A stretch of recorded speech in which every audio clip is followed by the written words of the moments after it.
Hello, hello, my green skin. Welcome, welcome, welcome. Welcome to Throwback Thursday. I was about to say Space Geeks.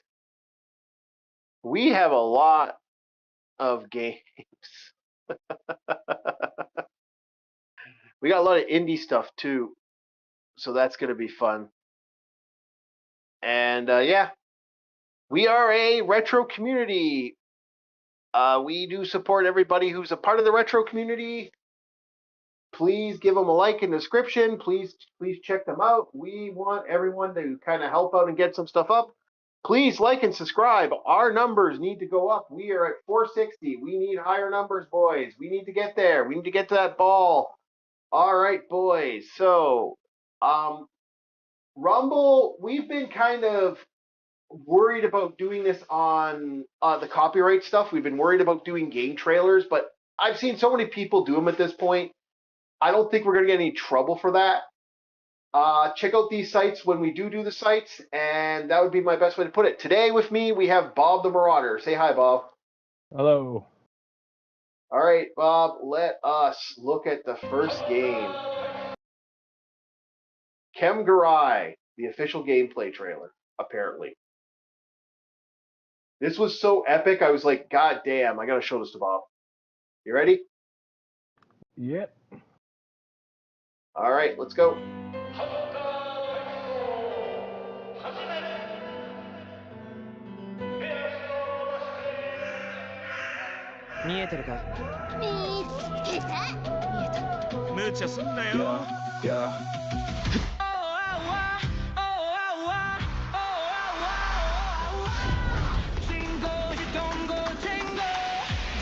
You know, this seems so modern, like history shit. But this seems like a gen game. Like, it looks cool though. It looks so badass. Like hardcore execution.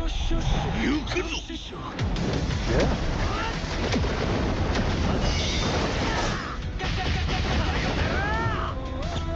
Shoot!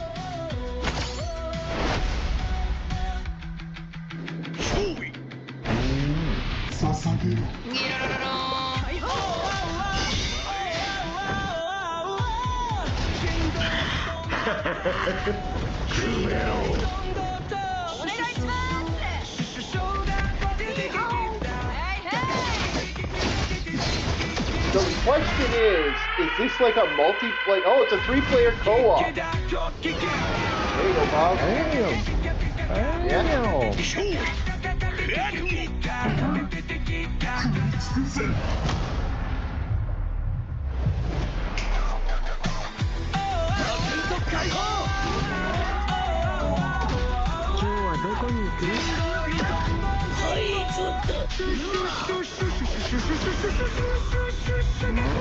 Yeah, this looks epic, guys.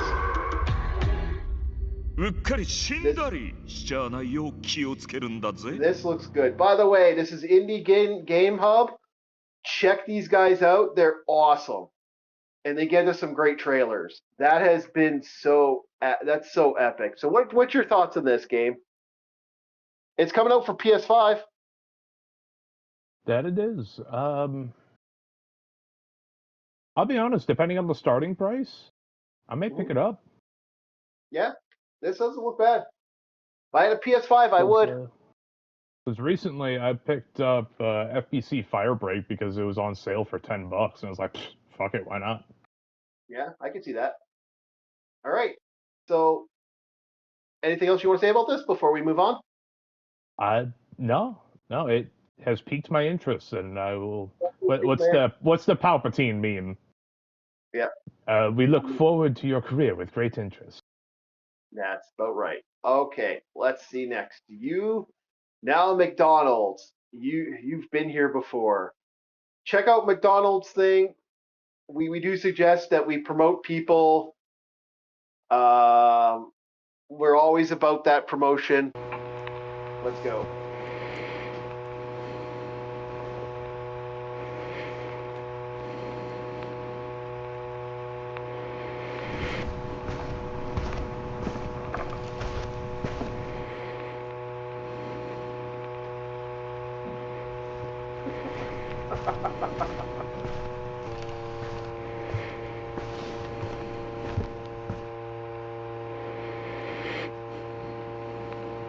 So this was to promote the Backrooms movie that just came out. Okay, I was about to ask, was this supposed to be a movie? No, this is to promote the Backroom.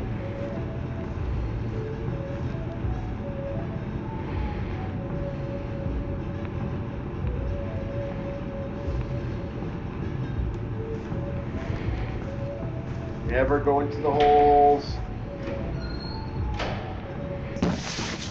Okay, that's one of the things that they don't go in the hole. Oh, you're even in the worst. You don't want to be in the ball pit. Get out of the ball pit. Run. Get out of that fucking ball pit.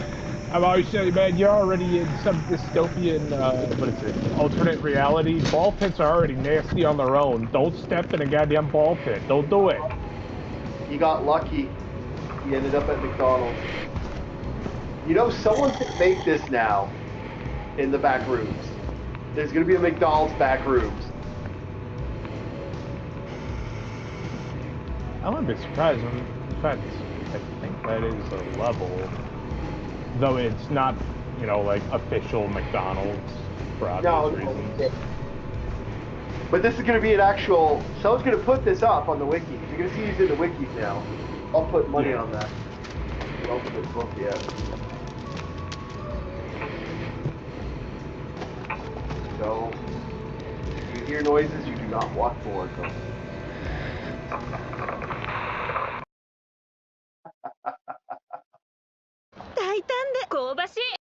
Okay, we can't show that because that's actually... What do you think of the McDonald's back room? McDonald's used to be a nice place, and then they went on to, like, what is that postmodern architecture? Yeah. The sad thing is, this looks like modern McDonald's, actually. Yeah, I was like, hey, you got a ball pit, you got a little play place, and it's like, okay. But it'd be interesting is if this backrooms level was to have, what's the word for it? Like every McDonald's through the era, or you have all the eras just like conglomerated into this homunculus. Well, I don't know. Like I said, so it's like one room leads into another room, and it's like more modern architecture. I'll put money on it. There's about four Wikipedias, and there's the unofficial shit. But I guarantee you, in one of those Wikipedias is going to have this. Now we have a interesting trailer. Now again, I think this is yes, this is IGN.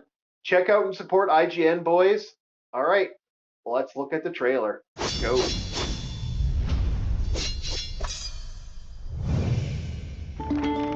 L'honnêteté m'oblige à reconnaître qu'être mon fils n'est pas une qualité suffisante pour diriger la vie.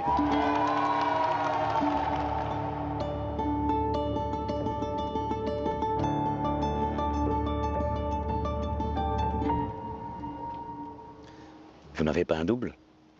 Non. Je veux juste diriger cette ville équitablement. Tout le monde sera reçu. Et je compte sur votre grande popularité pour impliquer tous les notables de la ville. Dès que la ville m'aura remboursé ce qu'elle me doit, je vous promets d'y réfléchir. La ville ne possède pas le quart de cet argent. Comment allez-vous faire? Oh, dude, don't even joke about that after you got slapped for 5 seconds of music. Je me souvenais pas que c'était aussi long. Yep.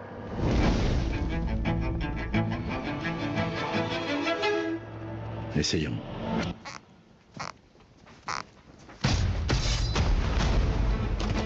Le criminel avait disparu de notre ville. Et il est revenu. L'aimez-vous suffisamment, votre Don Diego? Bonsoir, mon amour. Bonsoir, chérie. Bien sûr que je t'aime, quelle question. Si t'avais vu comme elle l'a regardé. Depuis quelque temps, mon mari disparaît la nuit. Ça, c'est le geste d'un homme profondément instable.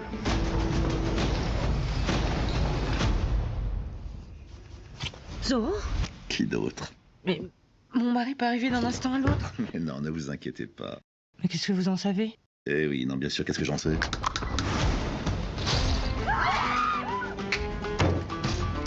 Notre ville s'effondre un peu plus chaque jour. Faites tomber fermez la banque et reconstruisez vos maisons. Ensuite, je passerai parmi vous pour récolter l'impôt.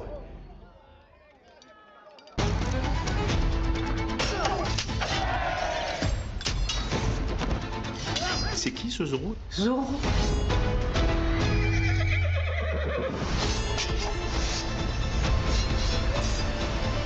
I mean, yeah. What's your thoughts there on that, Bob? I don't know. That other one had more of my interest. Oh, okay. You don't want the bat. You don't want the Zorro? I mean, Oh, that's that was a class. Zorro? Yeah. Yeah. Belay my last. I think I went to the wrong one. Oh, okay. Well, I'll let you get to it then. And I'm going to set this off so it's running fine, so I don't need to worry about that. Oh,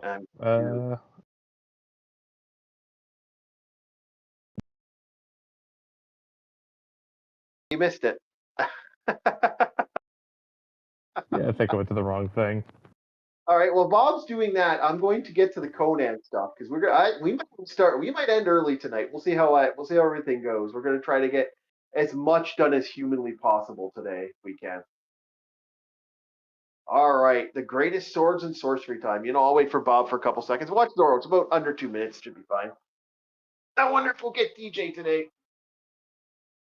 Yeah, I feel dumb because I saw the other IGN trailer. No, I literally said Zorro like 3 times. I didn't hear it any time. I don't know what it is with the chief. He's like, I clearly said it, and then you have both people in the room like, no, you didn't. Yep, I said Zorro. I'll make sure it's working here. Are we up? Yeah, we're there. Okay. So let's get to some Conan, boys. Conan the Barbarian. Conan, man without fear is. Okay, so we're not gonna do the. No, you watch Zorro. Ones? No. We're only doing. Well, I'm only doing a few every like. I'm picking 3, and then we're moving to the next thing. Okay. Yeah.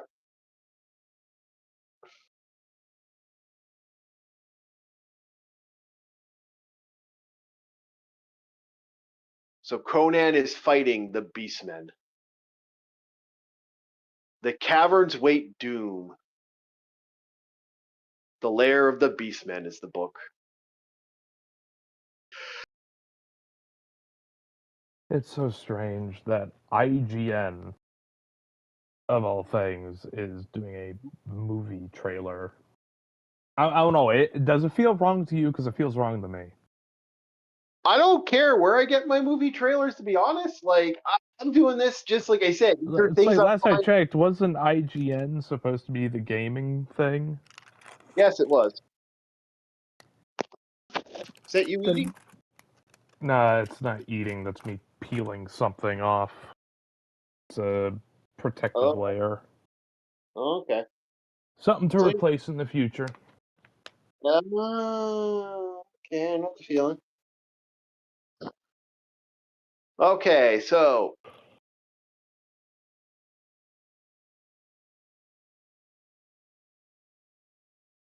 Conan just defeated a man. A man? A beast man. Oh. The Jed Giant, because he thought me too small, me too puny to fight back, so he murdered a beast man. But what manner of man or brute is it that came charging towards me from out of nowhere? So Conan is walking in the snow, and then he sees the hottie, which looks like this is loosely based off of, the hot women that Conan had chased down one time. Like, this girl was like basically luring him. There's a Conan thing where this girl's luring Conan, and Conan's like he's ready for rage, But he gets his ass knocked out.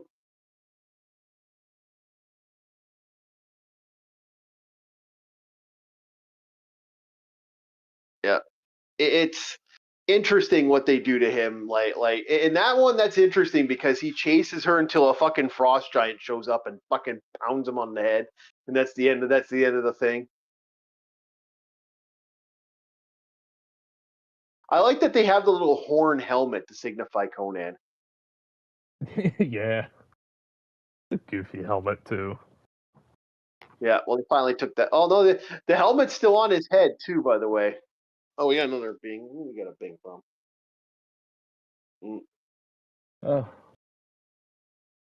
Something just happened. Nightwheel just put something up in general. Okay.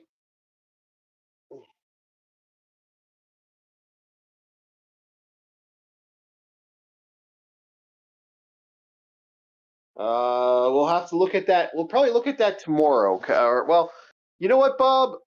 After this, I'll have you boot up what Nightwheel just put into the post. But I'll let the Conan thing go through first. Okay. Yeah.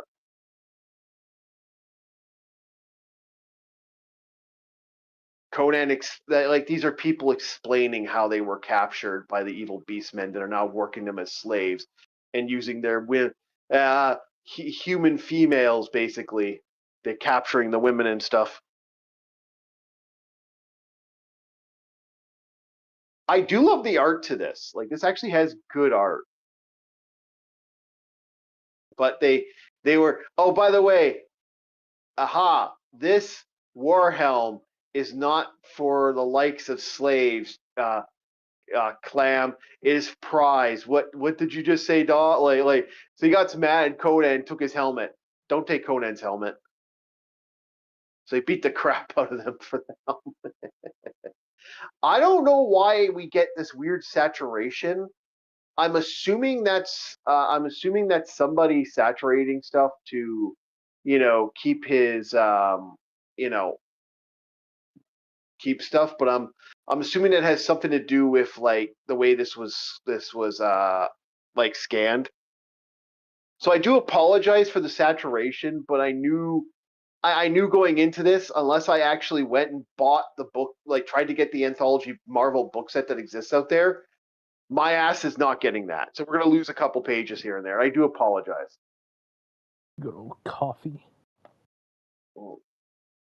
It makes me mad, but I do like the fact that Conan wants that war helmet, man. Yeah. All right, more on the Hyborian Age. They give you another map. And next, the Grim Grey Goo is the next book. So we are going to stop here. Bob, Nightwheel, click up that link for Nightwheel. I'm going to take a pee and grab some water. Great, we'll see you guys soon. I say, give me a damn second. Yeah, go for it. God, this man is bum rushing. Where did the man put it? They put it here? It appears he has put it here. Okay. What is this link?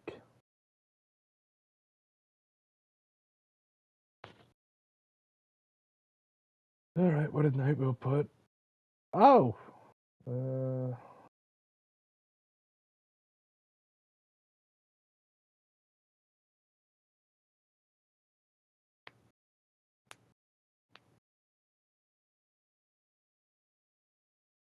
Give me a moment to read through this to make sure we're not treading old ground.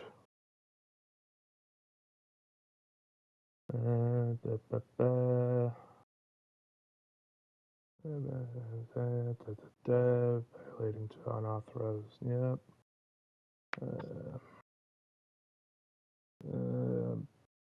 June 4th.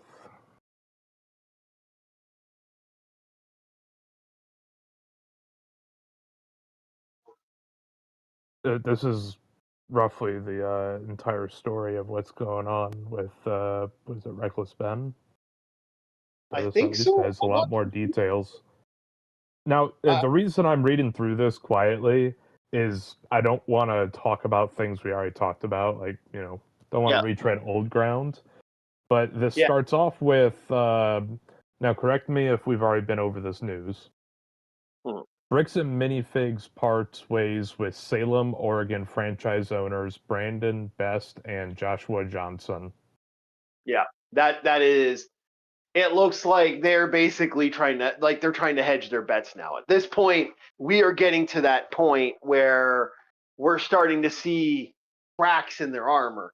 Like, they're going to throw them under the bus. Now the question is, will the guys who did this, are they going to throw them under the bus too? Like, you might have a situation where I know this. In order to get a lesser sentence or legal protection, sometimes cartel bosses will work with the FBI, just as a little example here. So do you think this is going to be like a Trexican standoff where it's like, oh, you got rid of me? Okay, well, here's all your dirty laundry. I'm giving it to everyone. I wonder if it's going to be something like that. Something like that. We've seen it before, and we might see it again, man. I don't know. I'm interested. All over plastic. That's the best part. It's all over plastic. A company is dying over plastic. Normally you hear about, Ben the sea turtle dying of plastic. Not a company. Yeah, no, it like I said, and there's always been people have talked about is what's it called going to sue.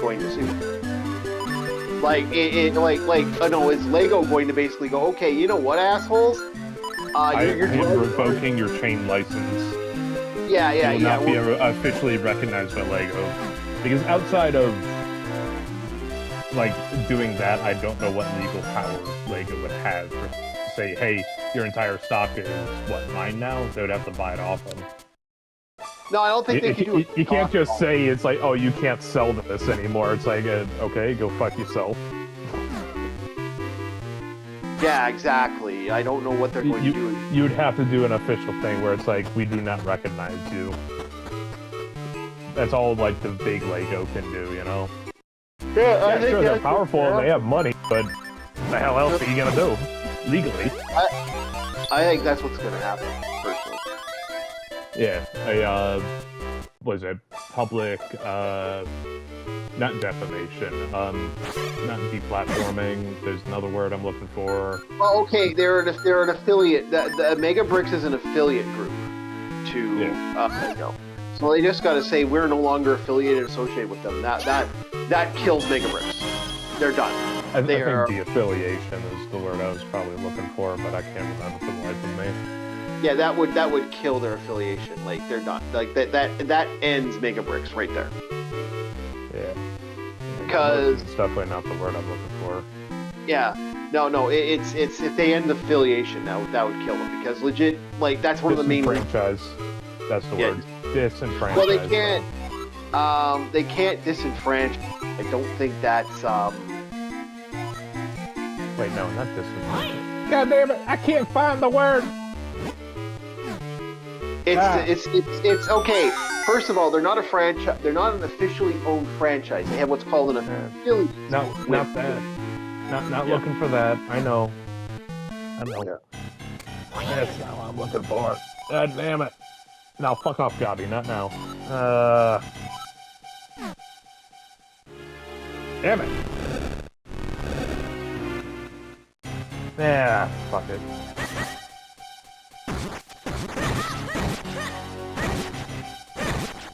Can't figure it out.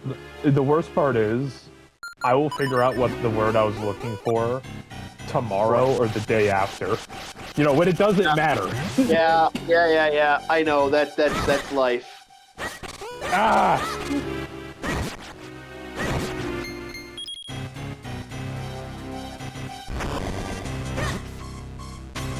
By the way, yeah, it's like the most big Lego's gonna be able to do is say, hey, we don't support these guys. That's a nice way of putting it, but they'll probably put a bunch of corporate jargon on, or they'll make it nice, short, and sweet like the Patreon guy did. Well, they're affiliated, yeah. Well, the Patreon guys actually, that was smart, because they've done some because Patreon has had some shady moments. We love Patreon, think Patreon's great, but they're, no company's perfect. And to watch the CEO do that was epic sauce. And I absolutely enjoyed that. Because one of the owner, the guy who did that's like, he really doesn't give a shit either. And it's kind of like, that was really kind of fun to watch. That to me put a smile on my happy little face, because I'm like, hee hee, you know, like, fuck yeah, you know, because like, it's always annoying when a motherfucker, you know, when you see these guys do what they do, because like, you know damn well that like somebody has a connection to somebody else in that organization. And the fact is, it's clear they have an organization. Like, this guy's calling the CEO of a fucking company. Like, if you watch the most recent video. How the fuck is he calling a CEO? Like first of all... Dissociate. Yeah. That's the word. Dissociate. Okay. Yep, we no longer associate with these organizations. Yes, that would be dissociate. You are right. God, that was a Herculean task. Yeah. Excuse me. I'm getting tired. Yeah. Oh, you're getting tired? No, I've been up since 6 in the morning, so doing laundry and shit. The reason I didn't show up to the Songs of Conquest stream, well, no, knowing the fact that's going to be a 3-hour stream.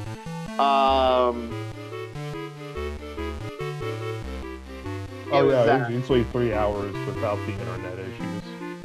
Yeah, I don't know if there were bad internet issues this time around, but yeah.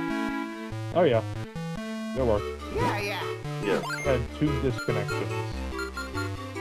Oh joy! That's fun.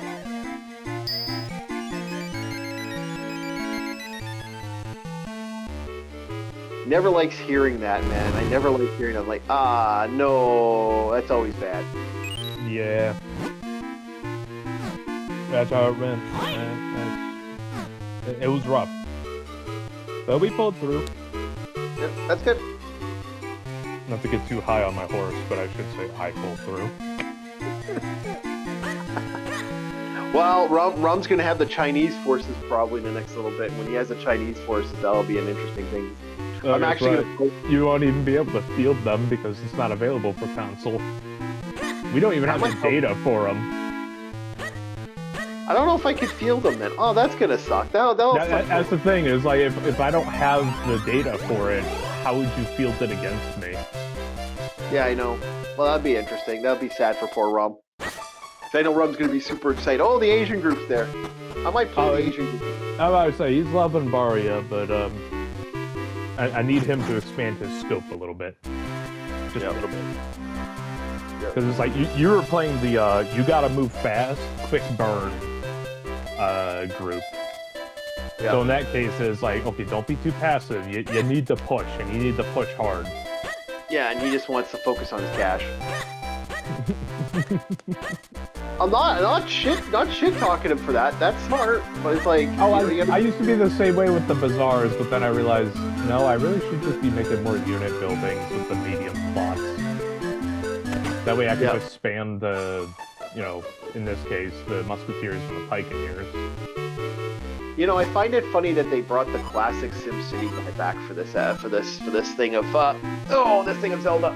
Oh, let's there. Oh, there we go. There we go. That feels better. I have a love-hate relationship with this chair. It's like, again, it doesn't give me the proper back support. And I have a cushion for proper back support, but I don't have a cushion for proper butt support. I should have a cushion for proper butt support coming up. Like, it's a nice chair. It's actually quite comfortable, but it's like, oh, I can only use it so often before I'm grabbing the kitty cat.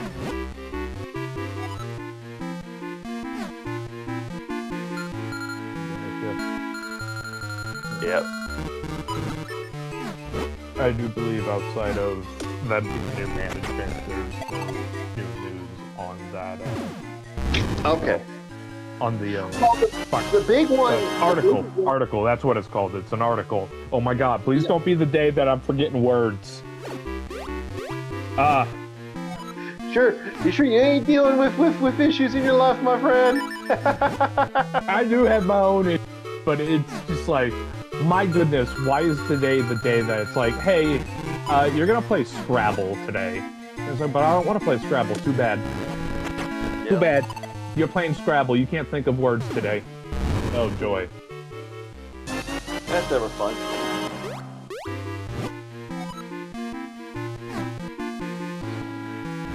Carry on. What's the next thing, boss? Well, we keep talking about this, but like I said, a lot of people are wondering, like, because this Reckless Ben guy, like, what is he gonna do now that this is like getting that bad? Like, there's also the rumors that he's apparently hiding in Mexico from the police and stuff, and there are police going out of their way for them. The problem is, if this gets like, see, that's the police thing is the biggest issue, I think. Like, this has nothing, like the company, okay, that's a problem, but it ain't unusual for a company to be shady like fuck. It's actually quite common. Now, the other one, oh god, no, like, this is bad. Like, that is really, really fucking bad. You don't want a company doing that shit. You don't want police officers. If this man has a warrant, what is the warrant dictated at? I know that it's not necessarily public information, but it's like stalking, harassment. What are you door knocking for? Yeah, stalking and harassment is what the thing is. And like I said, the big like the problem is that the police. The favorite thing about this is that like that the most hacked. I don't know if you saw the most hacked thing that happened, like the thing that just came out with the hacking, where someone apparently got the unredacted versions of everything, and so we've seen it now. It's been online, so it's like people are like, "Whoa, this guy knows this is legal. This guy knows he's as a police officer, you're duty bound. Oh, I have to do this to verify my stuff." So he is duty bound to not, like, the police officers were duty bound to this. What does this cop do? He fucking arrests them. That is shady as fuck. My question is like, does this Lego company or this, was it beneficiary, associate, whatever word you want to use, are they like the mob? Do they have like this officer's, family as hostages or some shit? Local small town with a corporation that makes a lot of money for the people, pays a lot of taxes, most like, and everyone's part of the same church. This is cyberpunk as hell right now. That is a legitimate. They effectively have their own private security firm. Call them the cyberpunk, ladies and gentlemen. Not for long, because this will inevitably, this shit, like, enough law enforcement sees this shit. You do not want that as a cop. Like, you don't want to be seen as a shady motherfucker. And the more cops are people too, man. They talk too, man. And I wouldn't want to be into that. Which is really interesting, because I want to hear what the two officer YouTubers that I normally watch have to say about this Donut Operator and Angry Cops. I am curious. It's like, what was their I haven't heard his response, but Nate the lawyer has basically come out and said, yeah, this was shady as fuck. The lawyers have said he's done some wrong. Like, the lawyers have outright said, the law tube has basically said, yeah, there's some stuff he just shouldn't have done there, shouldn't have done that, shouldn't have done this, shouldn't have done that. So you do have, like, LawTube isn't exactly for them, but LawTube isn't exactly, with these idiots. Like, they are. It really is just like, hey, maybe you shouldn't have done that, but, the opposition is doing something much worse. Yeah. Let's just hope he doesn't do anything he shouldn't do further, or else, the skills are going to balance out with terrible actions. Because the worse you do on your side gives the opponent room to work with. And I'm not even talking from a law standpoint. I'm just talking from, like, a reputation standpoint. Yeah, in the court of public opinion, this is already lost. Like I've said to many people, this is done. As far as these guys are done, you should just give them the shit back. I would have, I would have never fought that as much as they did. You should have just legitimately went, okay, here's your fucking shit. Don't lie. Cut him a check. Yeah, don't lie. If it was hypothetically stolen by thieves or some shit, then cut him a check. Because that item was not... It was in your possession, but it was not owned by you yet. Yeah. It's like if you go to an auction house and then something gets stolen in the auction house. You know, it's like, yeah, you gave it to the auction house to hold on to, so it's still key for them to... If it gets stolen... Come on now. God. Yeah, like I said, the Nolan thing is a thing. Oh, speaking about the Nolan thing, apparently... Every time you say Nolan, I think of Omni-Man. Oh, I wish. I don't think Omni-Man would make as shitty a version of the Odyssey. So anyway, from what I've been hearing, his thing might be gone, but apparently someone's going to make a musical of the Odyssey now, an animated musical. Apparently. And I'm like, I'm almost at this point now. I'm at a point now where I'm just like, don't touch it. It's clear, Hollywood. You don't like. I kind of agree with what my buddy said. My buddy said something a couple years ago. I'm starting to agree with what he said. Was, Hollywood should just stop. And I went, what do you mean by stop? I mean, like, literally just stop. Like, pack up your books, pack up your fucking thing. Hollywood is dead. Maybe restart Hollywood. Like, just all the studios need to fire everybody and just fucking restart from scratch, from base one. Hey, you can choose whether or not to operate as a franchise. The issue you want is to benefit the supports of... Well, yeah, you know what? You are a man who actually, if you want to come on right now, you have the link. I would legitimately let you on to talk about this. I would love to hear the accountant side of this matter, Shadow Man. And I want to hear your thoughts on this. You're welcome to join us. I will legitimately send you the link.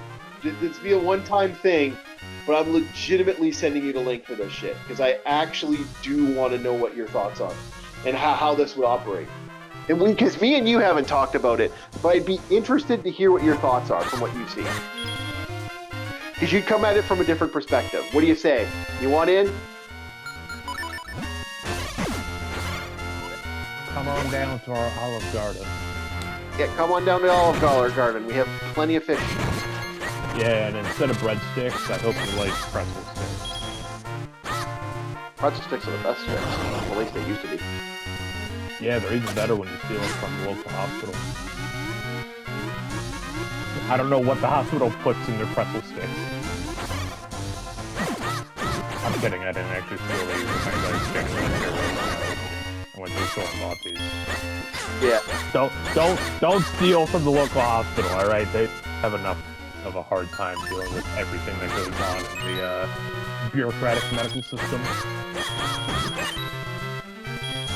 Yeah, exactly.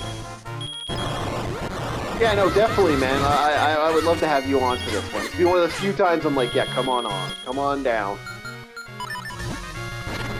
He's got the link. He doesn't want to show up. He doesn't have to.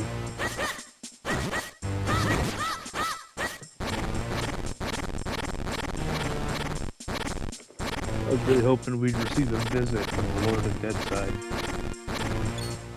Yep. No, he doesn't have to. He doesn't want to. Yeah.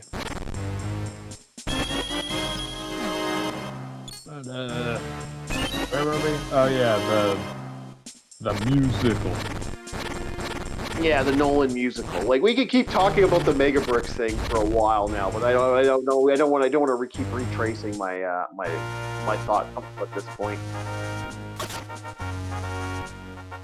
You don't want to be like Helldivers 2 YouTube. It's the same bullshit over again. Someone's angry about the new thing, and then it's like it's gone. Like someone's angry again. Yep, yeah, exactly. It's that. It's like they complain about a thing, it comes out, they end up either liking it or hating it, and then it's the same cycle over again. It's like, man, what a miserable fucking existence. It is. Well, my theory's been the same since day one, and I'll keep saying it time and time again. It's like, well, I look at this as I've always perceived it. It's how some of these guys run. Like, hate tubing works great, man. Hate tubing gets you views. I can understand why people do it, but I'm not a fan of it myself personally. Yeah. But I get why people do it, man. Hate tubing's a fucking powerful tool, baby. Drama and complaining about things, two is the easiest thing for humans to do and to get people to watch. Yep. But we hold ourselves to a higher standard. Or we must hold ourselves to a higher standard. Lest nothing gets done in this life. Oh, no. I got no problem getting in the mud like every other motherfucker. Like, the second Hassan Piker's fucking opening up his fat mom, like, yeah, okay. And I have no problem being a little bit of a mud chucker. But, difference is I don't know what else I could say that isn't just fuck Mega Bricks at this point. Like, Well, I could tell you one of the key differences in that argument. One is the choices of a company, such as a game company in this case, and the other one is a person. One thing you could put down, well, technically you put both down, you could just not look at it. But the game is for the game's sake. The person pushes whatever they damn well please. Yep, exactly.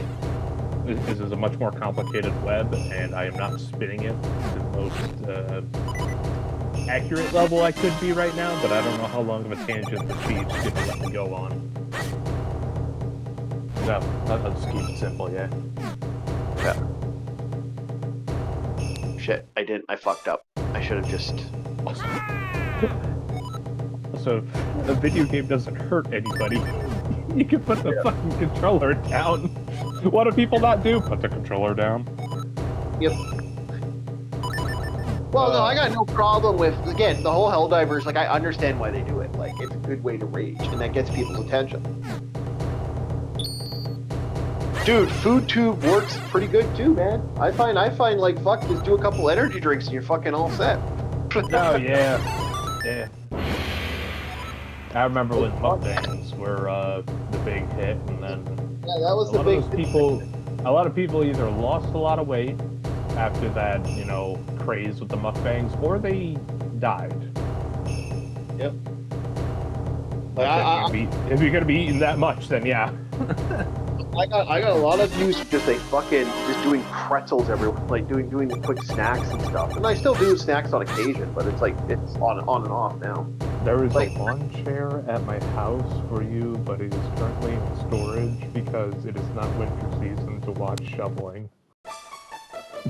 I was offering because you could come at this from an accounting standpoint, and that's why I offered it to you. You have the brain and the professional.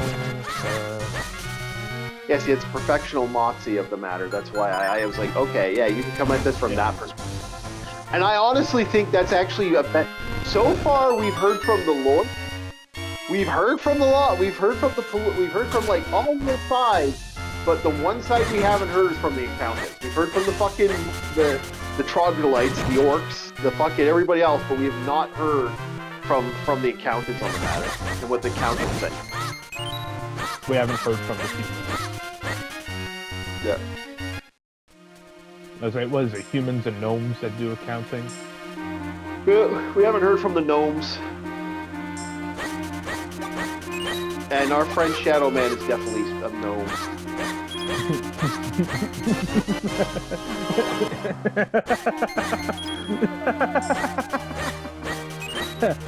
Short temper. No, just short.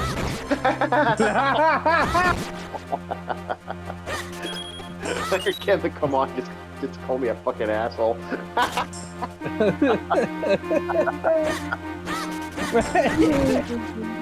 So, you're an asshole. He's gonna get you in a worse way, man. I'd say you just wait. If it doesn't come today, it'll come in the future. Now, way over your head, or something like that. I don't know.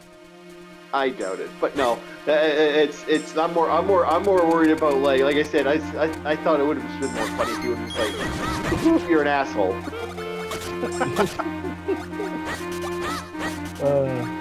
I can see that happening. Yeah. Can you riddle me something real quick? Go ahead. What the fuck is the fascination with musicals? I got nothing wrong with an animated musical if this is done right. Like again, it's like better have the same musical number as Hercules, the animated one.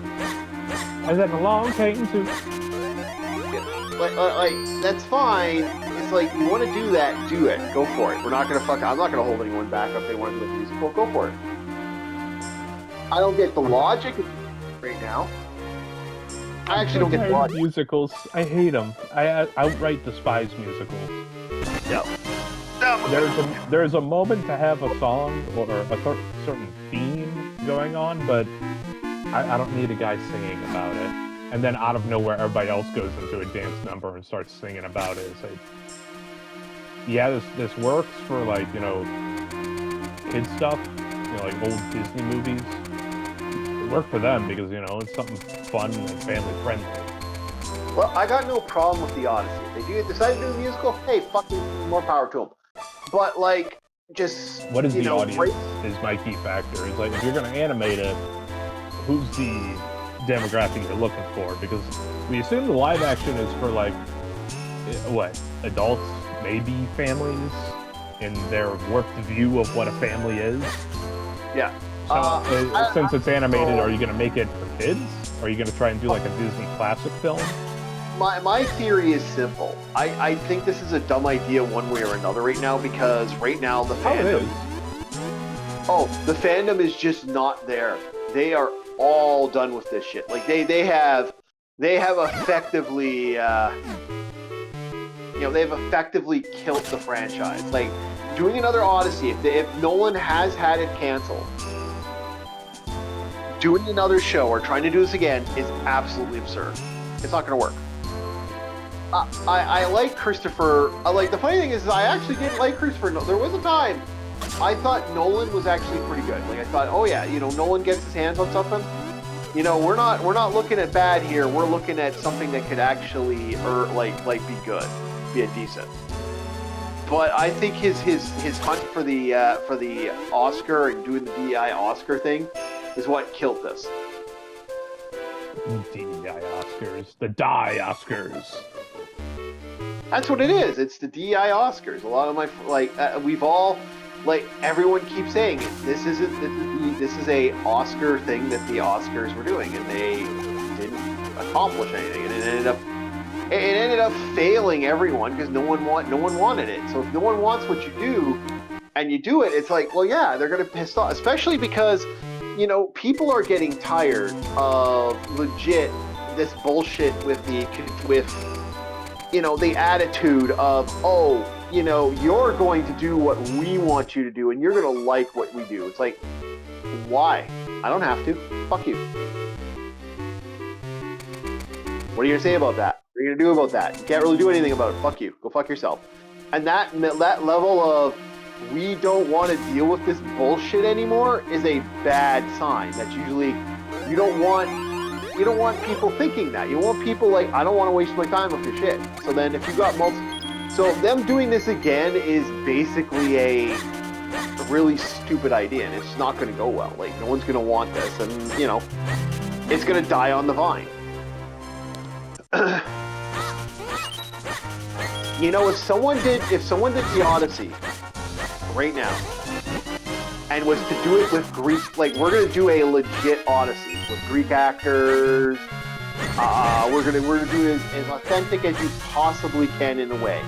We're gonna have some things that's gonna be kind of overseen, but we're gonna make it somewhat authentic and make the outfits and you know, you don't have to go too insane, but just have it look nice.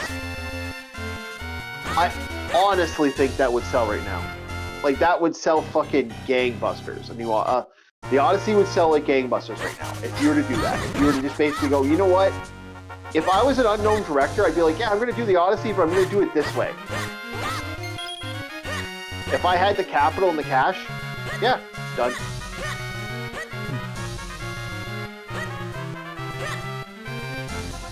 I don't think anybody can disagree with that. I think that's like the smartest thing you can do with the Odyssey right now. Like right now, there's nothing else that can be done with the Odyssey. You try the franchise, like the idea of making this something is just not going to work.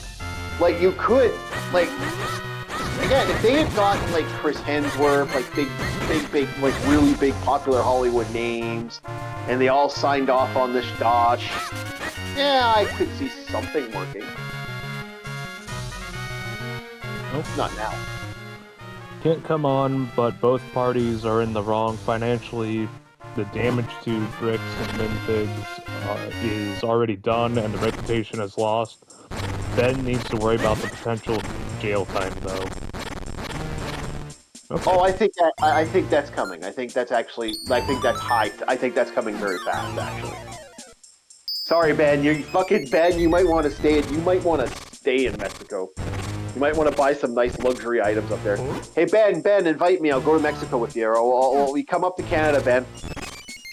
Reckless Ben, come up to Canada. We got you, man. I'll let you stay here. We'll fucking set you up a new location. You can deal with the conspiracy stuff in Canada. Now, I do have a question. Once again, what was the subject? It was stalking harassment? Stalking, harassment, death threats has been the other one that's been indicated. Where is your evidence for death threats? The evidence, no evidence apparently. Oh, dude, he had a chick with him that was a fucking certified woman that actually does like brings out the actual forms for like suing people. Like she's actually an ordinary, the woman who does that. And they legitimately, he said that woman in that car was the one that was giving death threats to one of his staff. What? Yeah. Yeah. Wait, this is the lady that handles the papers. What? Yeah, they tried everything. Oh my god, this really is just like, hey, throw something and hope something sticks. My god. Yeah, and also, it's like harassment, okay, that is such a vague definition. Fine, yeah. Okay. Yeah. What was the other one? Stalking? Yes. How the hell do you stalk these business? What, you chasing the fucking joint? He was stalking the building? He was stalking the person that he was trying to give a lawsuit to, because basically Mega Bricks thought it was a great idea. Oh, we're gonna get in trouble, we're gonna end up in jail, or we're gonna have to deal with this, so they closed down the store. And they basically, what had happened is, the store, from what legal lawyers have said, and they've looked at the documents, what happened was, he technically won the summary judgment, like the default judgment, but unfortunately, due to the fact that it was technically not the store's like default, he actually fucked up that one little facet. It caused a little bit of a problem. So basically, what had happened is they had fucked up the location because they changed the franchise's name to something else. Like they actually they did something scussy and they changed it. So basically, he's thinking he sues the company based off this when the company's actually name was this. So they yeah. So basically, he ended up suing a company that didn't fucking fundamentally do that. Yeah. Okay. So... Oh, both parties are like yeah, Ben's at fault too. The question is, you know, in the court of public opinion, Ben also won. So yeah. The problem is, will that court of public opinion save his ass? That's a big question. That is really seriously a big question for Ben. If this was, what would you call it, the ideal situation? Okay, currently both sides even out on like the good and the bad. No. I'm just throwing that out there. I'm just throwing that out there. I don't truly believe it at all. Okay. But you get what I'm saying. Once again, I don't believe they're on even ground whenever it comes to rights and wrongs. There's like, but let's say the court does come to that. The public opinion, I think, is definitely going to sway. But this is also, you know, like fairy tale land court proceedings. I think it's going to be messy no matter which direction it goes. This has already swayed on a major way. Like this is already fucking fucked beyond. Like I'll be honest. They're like this could kill Mega Bricks, and like I've said before, and I'll say it once and I'll say it again. The biggest problem for Mega Bricks is not that yeah. No, the company is suffering like big time because you know what's hurt because every other company, every other franchise that's associated with this company is fundamentally fucked right now. Like if I was a franchisee right now, I would be selling my franchise. Oh yeah, franchisee. Yeah. Oh yeah, I'd sell it. I'd be done. I'd be out. I'm out. This is too much fucking hot water for me to deal with. Fuck that noise. Yeah. I would, but again, it all depends how much money you're also tied into a franchise. Franchises, at least supporting. And I don't know, how like petty are they going to be to push? Yeah. Well, what I'm curious about, because that warrant is like, okay, let's say some lawyer finds it's like, hey, this held water, you know, harassment, all that, all the things that the warrant was up for. Let's say they find one thing that holds water. Yeah. And it's like, okay, yeah, the company's being put away, both in the public eye and in the eyes of the law. But what about the other guy? You know, it's like, would he be put on like parole? Would he be given a fine? This could seriously impede your life, Ben. Like he has a big network, so he's not exactly a small man. Like because his channel's been around for a while, and he's done a lot of shady shit. But it's like he's done it on this. He's done it just enough. No, the issue is from one individual where it starts or the other screw. Yeah, the inventory count as a result of. Bob, keep an eye on what Shadow Man's saying. Like that's bangers right there. Yeah, I will. You illiterate indiviil. Yeah, you cut me off, dick. Go ahead, Bob. Go ahead, Bob. Sorry. I have one issue from the individual store where the consignment occurred is likely to have screwed up on their inventory count as a result of giving the collection back would be extremely incomplete and would lead to an insolvent bankruptcy of that entity. Well, that's not our problem now, is it? Yeah, but the thing about that, Shadow Man, again, he says, and it would lead to, and yeah, okay, you already know about that. Yeah, okay. No. I'm playing a video game, so I am distracted by that, and I'm listening to the AC, making sure it's still running properly. No, it's all good. Yeah. But all the things that have been placed forward here. Yeah. It's like, so you fucked up your inventory count.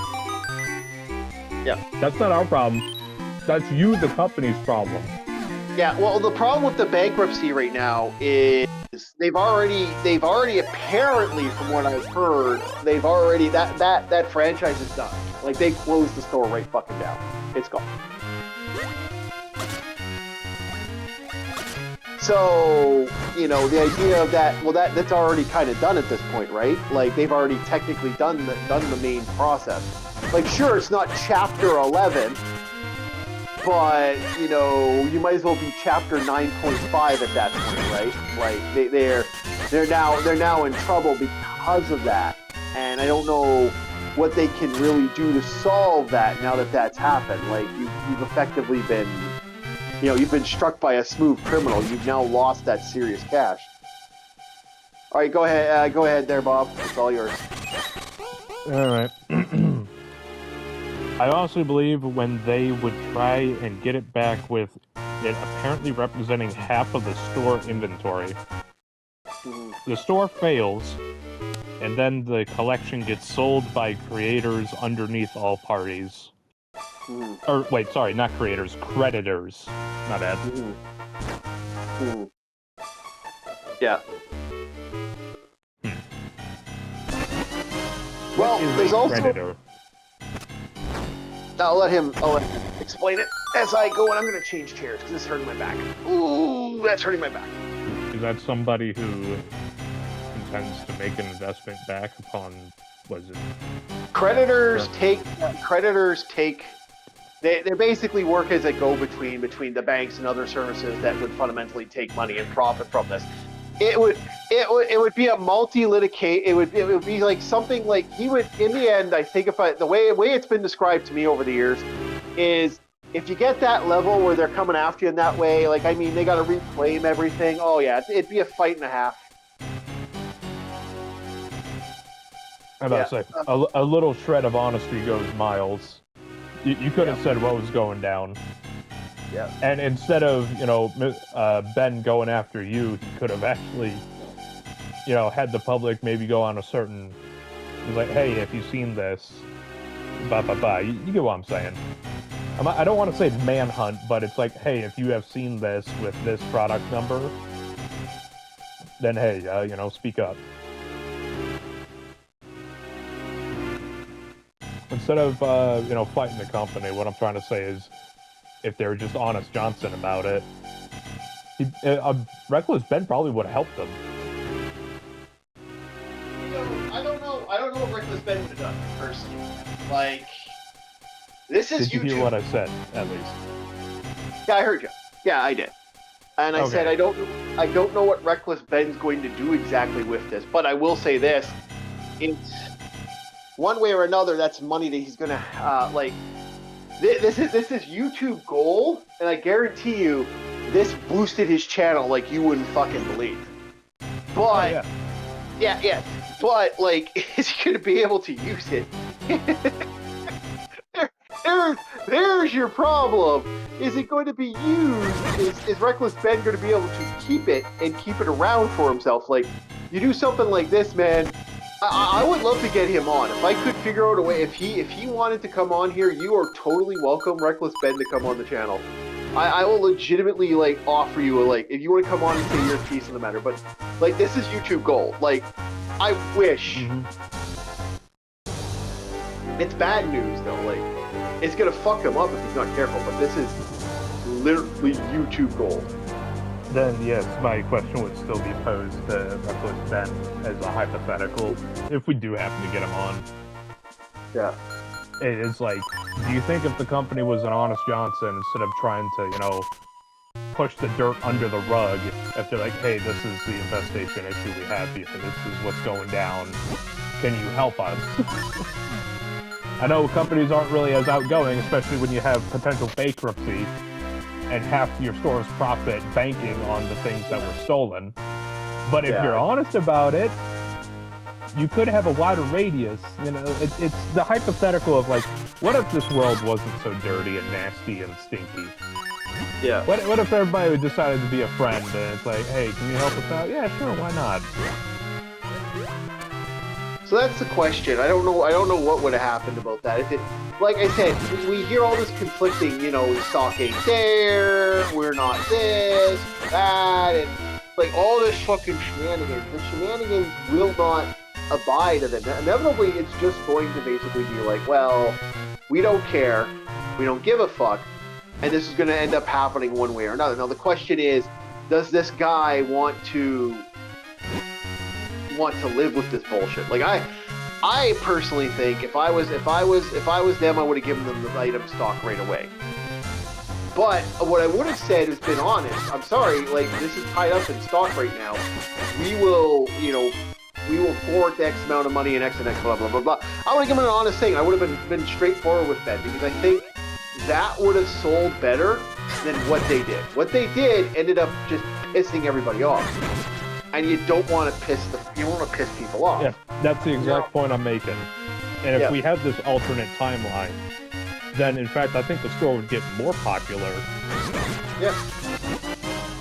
Yeah, I would have been honest. I would have said, look, at the time, this is the stock, this is the person thing, this is what happened with this person.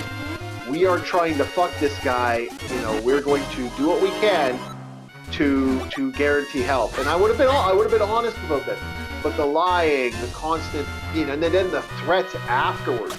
Jesus fuck, that the threat. change in management. Yeah. An immediate switch. Like, what the hell are you trying to pull? Everything ends up being shady, and you don't want that shadiness. And now you got a big problem on your hand. You got people that are going to, have a big problem with this, and now you're gonna have a fight. And I wouldn't want that fight. It's a lovely question. Chief. Yeah. I wanted to ask you, did you see my epic moment in Songs of Conquest with Cap? I was busy with stuff I was doing in REL because of you know what's going on. So yeah. Not like 5 seconds. 5 seconds. This relates to this. Yeah. But how much you want to bet that the new management saw this Reckless Ben guy as just another who's this riffraff? Who's this guy? So they decided to double down because they thought nothing would come of it. The reason I bring this up with Songs of Conquest is I had a moment where I defeated a opponent that was rated worthy and won. Yeah. And I was like, I am proud of that. That it fought a worthy opponent who wanted to put up his dukes and try to wipe my army off the board. I'm like, we're fighting to the last man, damn it. You're getting way better at this game, and I feel like I'm lagging behind. But anyway, I might have to on Saturday and Sunday. I might have to sit down and actually just play the game on my own dime and on my own time if everything goes well. Spend a couple hours on that. I'm more interested in spending hours playing playing some old games right now than doing that. But yeah, I might do that. I still gotta we missed you. Don't get me wrong, we missed you. Would have been awesome to have you. Yeah, like I said, next week, like tomorrow maybe. It's a very maybe. We'll see how long everything takes to get everything done tomorrow. I got lots to do. Okay. But yeah, I just wanted to hey, guys, not only check out Captain Rum Panda, we had this really epic moment, and it also relates to the subject matter. There we go. Even if the relation is like me cramming a fucking shiv into, a roast chicken and calling it a steak knife. So, like I said, the question with that is, like I've said with the Reckless Ben stuff, I don't know what the logic would be doing what they did. And I really, really don't understand, the fight. This is one hell of a fight for no valid reason. Small fry. It was underestimating your opposition. And and remember what we said as a potential of they've done this before? They may have had some pushback from local people, but they were never as big as Ben was. Yeah. And they finally ran into a bigger fish.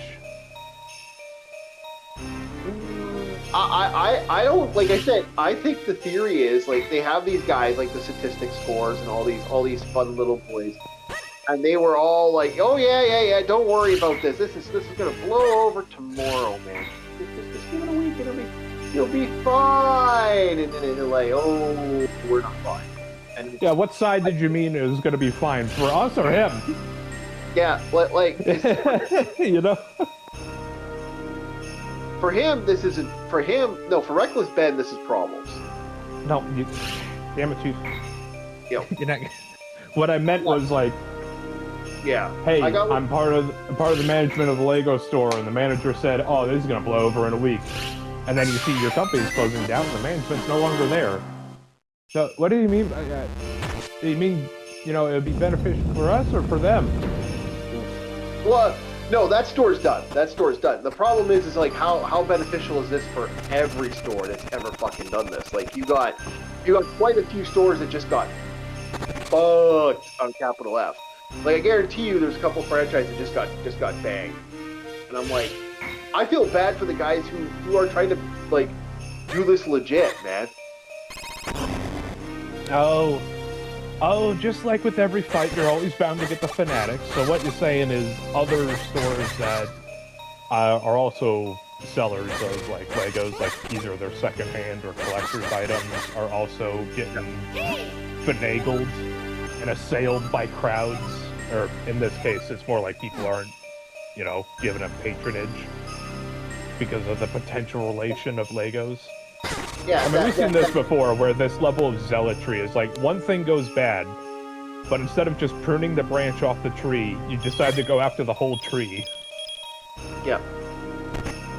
Oh, we've seen that happen time and time again. That's society in a Welcome nutshell. to human nature! Welcome to human nature! People want to believe that we are a high society, that we are intelligent. No, we're still animals. We'll probably continue to still be animals. Sales, apparently, like they parties and shit. Apparently, a lot of people have been keeping their birthdays. You are seeing, like, in real time, these guys being fucked. Yeah, but you also mentioned other franchisees. Like, people who don't even share the same name, but have a similar business practice. And I'm not talking about the shady business practice, I'm just saying, like, they secondhand Legos, collectors, or otherwise. Yeah. Well, those franchisees are still like, dude, they might have, they have the same name because that's a franchise. A franchise isn't just one store, man, or a company. It's a franchise. Mega Bricks & Co. is the functional franchise that exists with this organization. So Mega Bricks and Minifigs is the name of the Bricks company. and Minifigs. Yeah, Bricks and whatever it's called. Yeah. So every other franchise, people that signed off on this and went, hey, here's a company that can give me fundamental like an opening door to something and give me a store. They're gonna open up my stuff. Maybe they could have been a former toy store. Like they could make an affiliation with this guy. Like there's a lot they could have done that's now functionally gone. That sucks. That really, really sucks for those guys, man.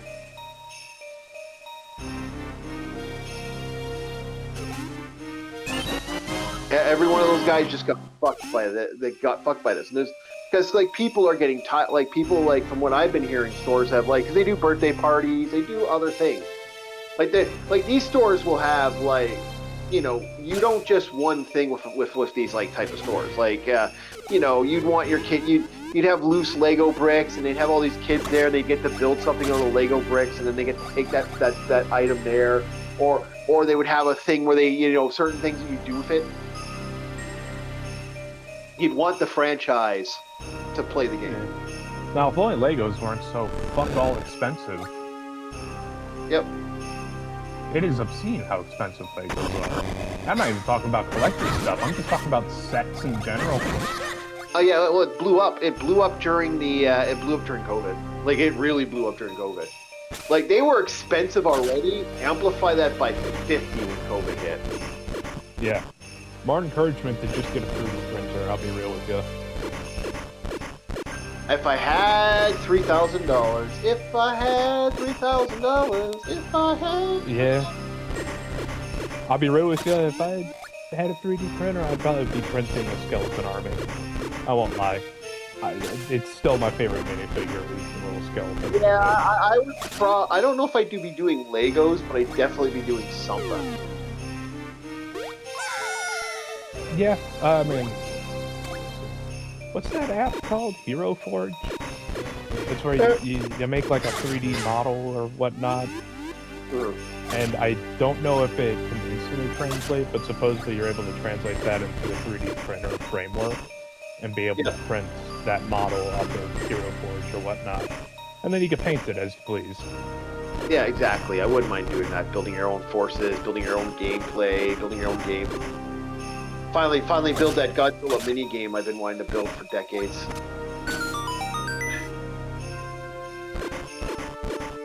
Meanwhile, you have me who's like, I wonder what Gunpla model kits are going down. Just print myself a Zaku 2 at 1/44 scale, because why not? Yeah, that's the only problem is you have to get the program for it. Like, they actually, or you have to build the program, or you have to scan the figure. It can be problematic if you don't have the proper thing for that. And I'll be telling you this right now, Gunpla guys are fucking fanatic when it comes to that shit. Oh yeah. same could be said about anybody who was a consumer Games Workshop stuff. Oh, that's They're rare. They're a lot more rare, but there was still a guy that I've heard stories about when I used to play 40K. Of this guy, he was kind of new to it, and he was older than me, and I basically explained to him the basic rules and all that because we were just doing kill team at this place. Yeah. Apparently, he witnessed somebody getting chewed out because their space wolves weren't the right color of gray. And I'm like, no, dude, I do not care. You could have like a little piece of metal on the table and say, this base is my demon prince, and I would not care. Yeah. Because it's like, as long as we can come to an understanding that this is the unit, this is what he has, and that's what it does, and this is what represents it, I'm cool. Yeah. You could have an empty base and I would not care. The only time that it comes to, like, would it be able to, is being able to take a shot through cover or whatnot. It's like, let's say you're shooting at another unit, it's like, would it have line of sight on it? Well, how tall is it? You know, kind of thing. That's the only thing that I'm like, about. Like, dude. Yeah, but yeah, that big base is a big unit, and the unit has this. Cool, gotcha.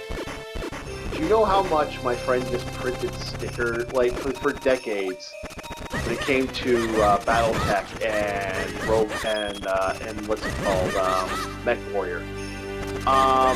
Fucker legit, like, paper figures, man. Paper figures all the fuck away.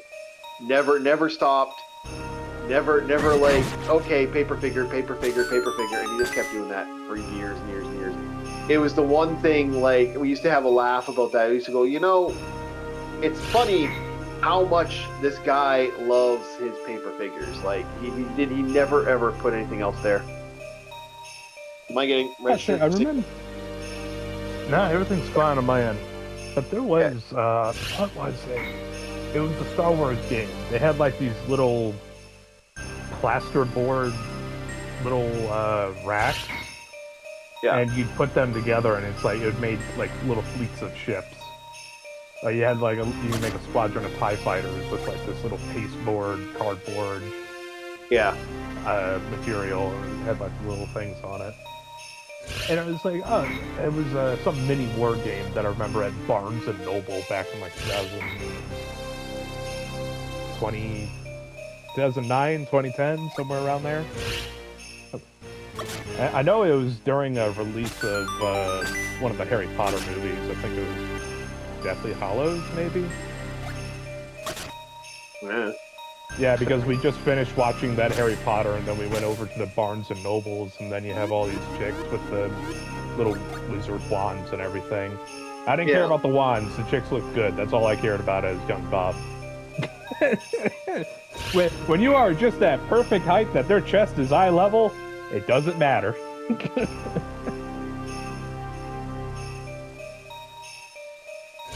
We see the Bobs likes the ladies. Yeah. I don't know, being young was an interesting time. Yeah, I miss it. Yeah, whatever you say, diabetes man. I don't want to bring that even up as a joke. I don't talk on the thing, because it's like, this could be a real problem, and I'm not 100% happy about it. Very well, very well. I retract my previous statement.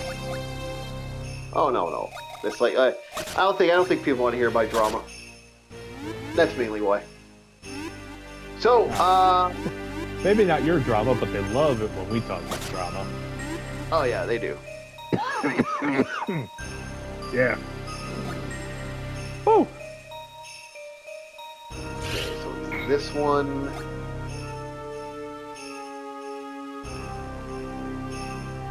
And it's... hey, listen! Hey! Hey, listen! I know, I'm absolutely stuck right now. I hate this puzzle sucks. Because you gotta do it correctly. Meanwhile, this guy wants me to play Legend of Zelda. It's like, if the puzzles are giving this guy issues, it's gonna drive me up a wall. And no matter how simple it is. I've beaten this game a bunch of times. These are the only and by the way, up to this point, this game is easy. The second these puzzles pop up, I'm like, fuck this puzzle. I figured out a game loop that I enjoy. It's the mini objective-based game loops. I usually enjoy those. Go to this location. All right, there's a bunch of rocks that you need to put in this device. All right, you did that. Cool. On to next location, and then it's like a different mini objective. I realized I like that game loop of mini objectives, and I think it all started when I first played Payday. Yep. Hold on here. I'm gonna look. Because it's like, hey, you got to get the security code. After you get security code or whatnot, oh wait, it's a bust. So now get the parts of the thermal drill and set up the thermal drill. And it was a simple loop like that, like having mini objectives. I enjoy that. Now, it does get old after a while. I'm not saying you can do it forever, but hell, that's one of the reasons I liked Helldivers. The first one, not the second one that everyone knows about, supposedly. In the first game, there were no side objectives. Everything on the map was an objective. You know, like the SAM site? No, that's a main objective. You gotta do that. It's not optional. I've noticed the devs still haven't put in my favorite objective in the first Helldivers. Yep. And I was like, probably because people would lose their mind because it forces you to slow down. It's deactivating unexploded ordnance, and you need the sniffer, which was the nickname given to the support stratagem, which was a metal detector. So you had to sniff out this unexploded ordnance and then disable it by putting in the code correctly. If you put it in incorrectly, you explode. Okay, I think it's... Oh, people would hate that objective. Oh, they would absolutely hate it, but I loved it. Because even though shit's being blown over your head, you got rifle fire over your head, everything's going off, you're just sitting there dismantling an explosive. There's like a certain level of peace in that. The fact that you can keep your head clear enough no matter what's going on, just to stop one thing. It's poetic. I actually pulled out a piece of paper. Okay, I think I got it. I think I got it. I think I can. Okay, so it's this one. Yep, I think I can. I think I did. Alright, there we go. Knew it was something. But no, Minish Cap isn't totally off. Like there are moments in Minish Cap that suck, but the game itself is not, horrendous. Ah, shit, fell off again.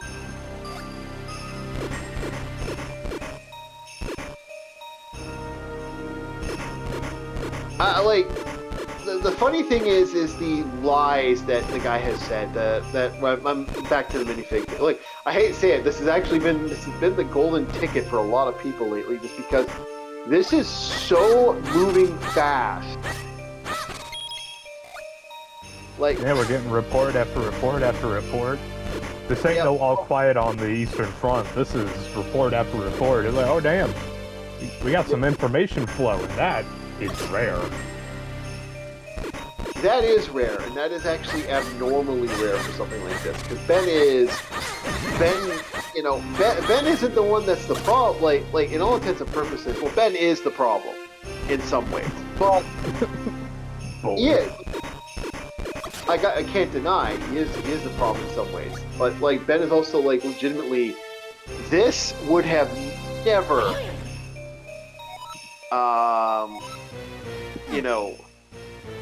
would have never happened unless it was for someone like him doing this. And that to me is wild.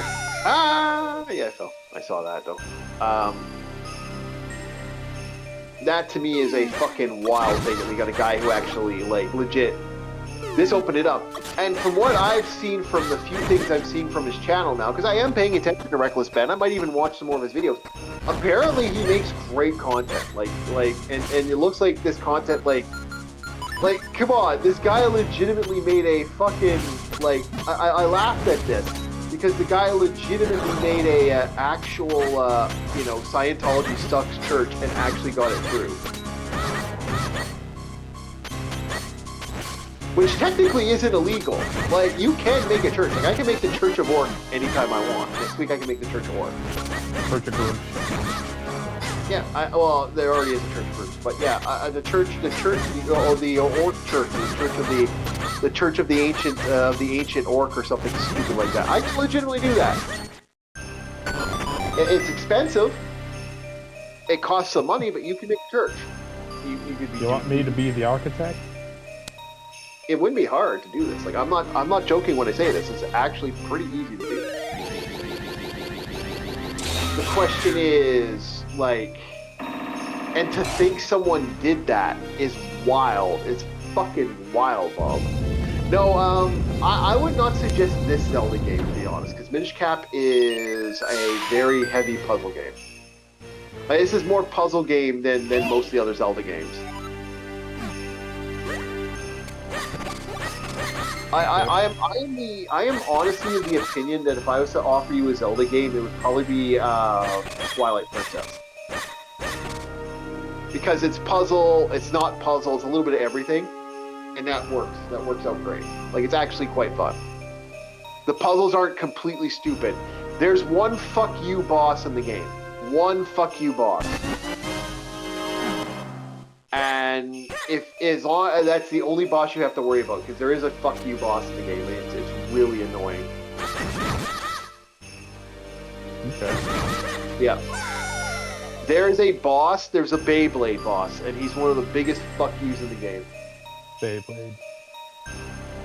Yeah, he's even harder than... He lets it rip.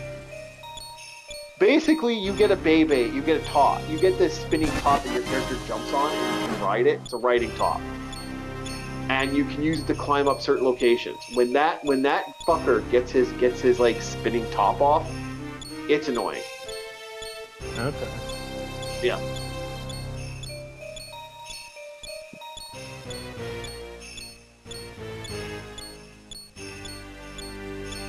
Yeah. So I've been also watching a couple YouTubers today. Fuck, I hate this stage. This is the other thing I hate right here. Okay, I got okay.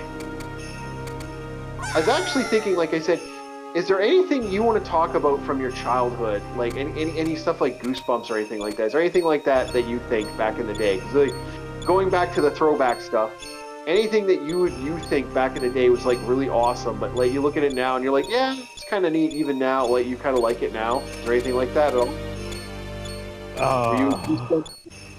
Were you my babysitter's a vampire kid? I was watching the episode. Actually, yeah. I understand the question you posed. I get it, but I just had whiplash. It's just like, what's the one thing I'm trying to ignore its existence because I loved it so much when I was a kid? Oh, well, let me tell you. Boop, boop, boop, boop, boop. But actually, there's a Goosebumps thing. That was something I enjoyed as a kid. I did like Ghostbusters. No, Goosebumps. There's a Goosebumps video game that just came out. Oh, okay. There's a couple of them. Ghostbusters. Yeah, one. No, Goosebumps. Yeah, I understand. Yeah. So anyway, Ghostbusters. What's your hate on for Goosebumps? I don't have a hate on. I just, to go in with the framework of the question you have posed, I was never a Goosebumps kid. Oh, you were never a Goosebumps. You're a Ghostbusters like, kid. yeah, sure. I would watch it during Halloween. You know, whenever you get back from doing your candy run around the neighborhood, you maybe catch 2 episodes of Goosebumps. It's like, okay, yeah, you know, it's Halloween. Why not? Yeah, okay. But I was more of a Ghostbusters because I've noticed another theme that I really like Okay. Not necessarily uniformed organizations, but guys that, should say, put in work. Yeah, but I'm not talking about Ghostbusters. I'm not talking about Ghostbusters. I was actually referring to stuff like Goosebumps, Are You Afraid of the Dark? I was talking about, like, The Crypt Keeper, stuff like that. Yeah, motherfucker, that didn't my generation. Only Goosebumps did. Well, no. Are You Afraid of the Dark was your generation. No, that was my sister's generation. That was them. I came after. No, because Goosebumps and them were out during that period, man. Yeah, but Goosebumps had more longevity. If you get what I'm saying, it's like, what is more likely to be shown to my age group? Goosebumps. Because it's scary, but it's safe scary. To where you go to, Are You Afraid of the Dark? Some of that stuff was so fucking metal. Like, is it the ghost in the swimming pool? Yeah, that shit scared me. Yeah, that thing is just like this cleansed, flayed skin skeleton, and I'm just like, holy fuck! Even as an adult, I'm like, holy shit! You showed this to kids? My god!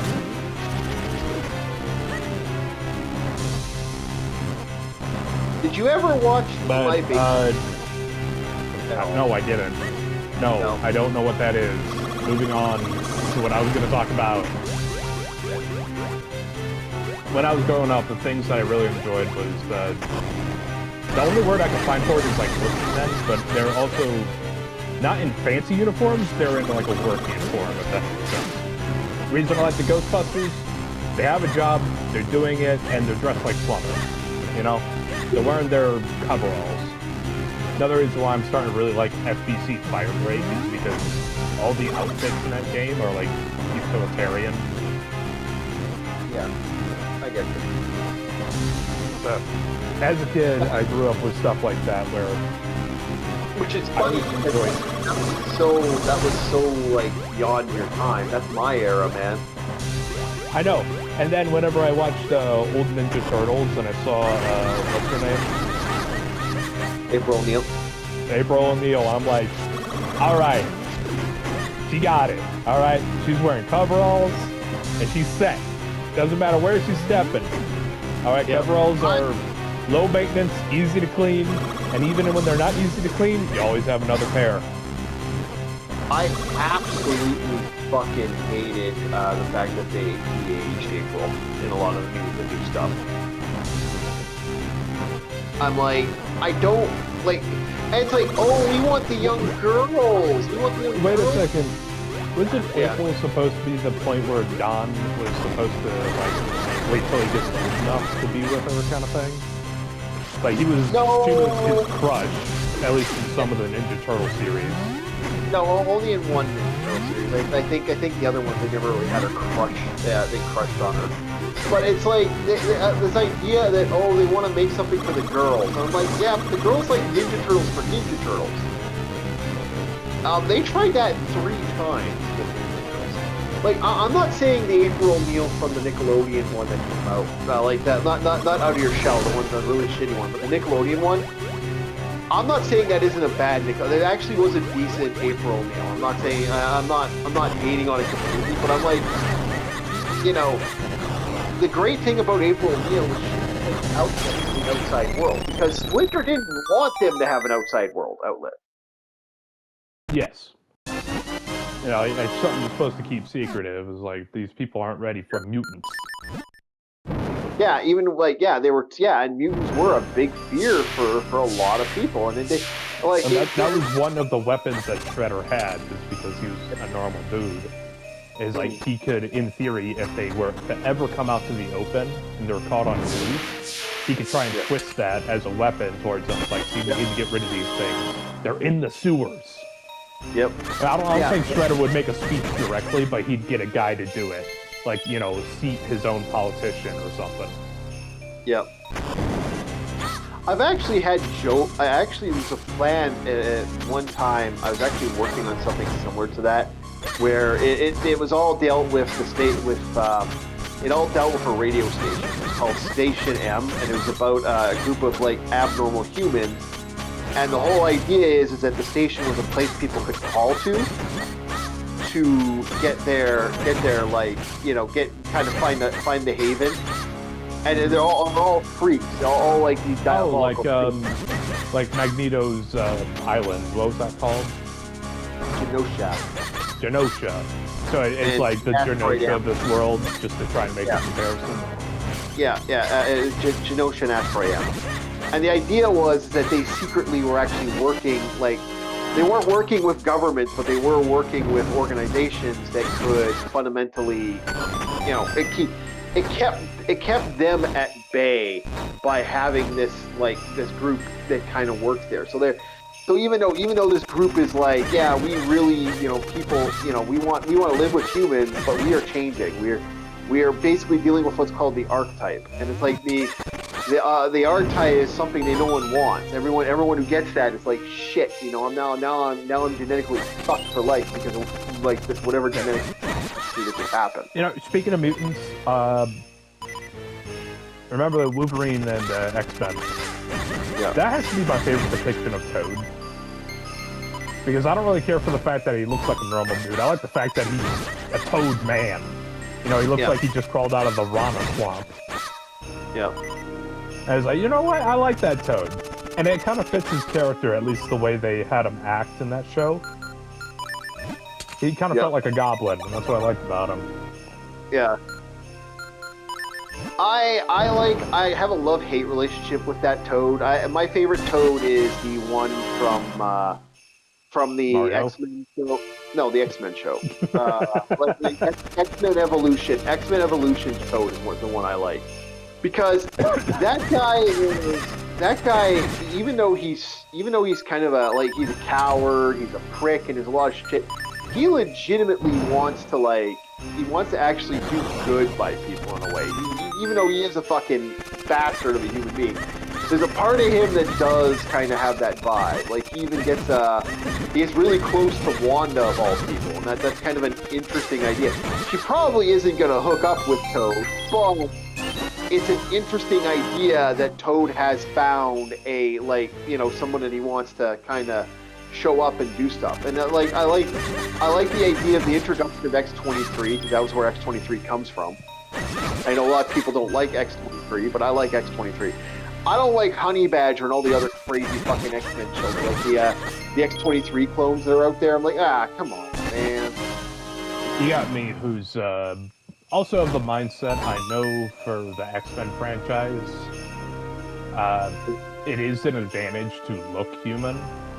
Yeah, so that's what I kind of like about Blob and the Toad and X-Men versus Wolverine, or not versus, with Wolverine. Yeah. They look like mutants. I like it when things are upfront about it, but I also understand the aspect of you're going to want a guy like Magneto to maybe do some talking, because at least he looks like a normal person. Yeah, but my thing with my setting is once you start getting the affections, man, they don't go away, man, and it gets worse and worse and worse. And some of these, go ahead. You know what? I think that's where it comes from. Is the same thing with the cyberpunk setting. If you're gonna get chromed up, what's the point of having synth skin? Just go all out. If you're a machine, there's no point in hiding it. It's like if you got mechanical arms, get mechanical arms, damn it. There's lots of reasons to hide it, Bob. You never want someone to 100% know what you're capable of, Bob. Like, fuck, that's actually the worst thing you want. You don't want people that can figure out what you are and what you might be able to do. Yeah, their ballpark, and I'll let them worry about it. That's the reason I like Maelstrom so much. Yes, they're dirtbags. Yes, they're absolute bastards, but at least they're fucking honest about their cyberware. They realize there's no point in keeping this human form. Yeah. If you're gonna want multi-sensory shit, you gotta go all out. You gotta go fucking in there. Yeah, I gotcha. And that's what I like about mutants, and why I am of the firm belief that mutations in Fallout, some of them I like. But other ones I don't like, because in the modern Bethesda games, it's just like a stat difference. You don't actually look any different. And it's like, no, you need to look different, especially if you are soaking in fucking radiation. you need to look like a fucking super mutant. Yeah, I always used to love the soaking and radiation thing. It's like, really, you want to take it that far? Okay. I am a freak, all right? I would do that. I am of a very different mindset than most people. I grow tired of this fragile human form, right? I want to get rid of it as soon as possible. I kind of agree. It's like, I'm like half your age and I already have this mindset. Just imagine when I start getting your pain. Holy fuck. Wake up every day sore, yeah, it's never fun. I already do that. But that's a work-related injury. Yeah. That's one I keep under wraps just because it's like, oh, I woke up, hey chief, my back hurts again. And it's like, well, my back always hurts. It's only the new stuff that I tell you about, like my shoulder. Yeah, there's no point talking about the actual shit. Yeah, I gotcha. I do the same thing. I really don't tell people all the pain. I wake up sometimes in sheer agony. It's my hip, it's my back, it's my thing. Like today, I was even talking to a guy who was working on some stuff they were doing for my place, and I was saying to him, you know, seriously, it's like, because they do cleanup, and I said, hey, you got any openings for your thing? Well, like a lot of people don't like looking at people's brains on walls, and I'm like, I get that. But I really wouldn't mind a good paycheck and a steady salary. Yeah. It won't pay me. I'm willing to do the job in a way, like, as much as that's disgusting, and I'm going to have nightmares the rest of my life. A part of me's like, you know, I'm getting old. I wouldn't mind doing this as a job. I even made the joke. I even was talking to someone about this not too long ago. I said, you know, if I got a job, like, I'm literally trying to use the YouTube thing now to try to say, hey, I'm a YouTube guy. Do you want me to do your media? Like a news report or something, or? No, like, okay, because people need social blend, right? Like, people want that VA, man. And like, I'm like, yeah, I'll do your media. Yeah, you need that middleman just in case you're not a more social individual. The only reason I'm social, I'll be real with you, is because I'm not in front of any of you.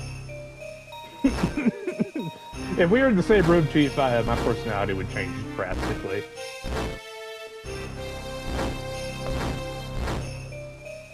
I don't know if you ever get like that. No, I don't. Okay. Yeah, I usually shut down in social situations. So what you see is what you get. It's not exactly good. It's not exactly bad. I'm kind of an asshole, and don't deny I'm kind of an asshole. You know, I come from it. You're following my philosophy. What's the point of hiding it? If you're a dick, you're a dick. Don't hide it. Like if you're a mutant, if you're a cyber man, if you're a cyborg, don't hide it. Just be honest. And if you're stealing somebody's Legos, be honest. I'm a man that doesn't look at it like that. I'm more of how to put it bluntly. I kind of, if I see it, I'll say what I want to say, and I could be completely fucking wrong. And yeah, you could, but if you bring something to me that actually isn't wrong, I'll fucking come out and say what I gotta say. It has to be incorporative to the value of the discussion at hand. Yep, exactly. I'm fine with you know, doing what I think is right. Like I got no problem doing what I think is right, man. That's just how I am. But my point still stands. What you said earlier, what you see is what you get.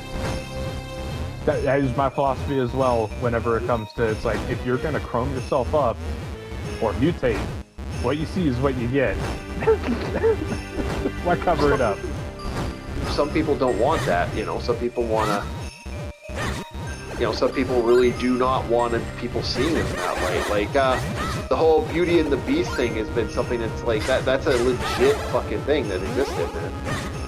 I won't lie, the Prince and Beauty and the Beast was punished a little too harshly for what he did, but at the same time, it really is kind of a gray zone. Yeah. So it's like you have like the modern view, which is some stranger shows up to your door and you're like, I don't know you, go away. But then you look at the medieval view, where it's like you're a lord and you're nobility, you are expected to help the people in the local area, but at the same time, you don't know this person. You've never met them in your life. Yeah. Also, that one's an interesting beast because if you know the pun intended,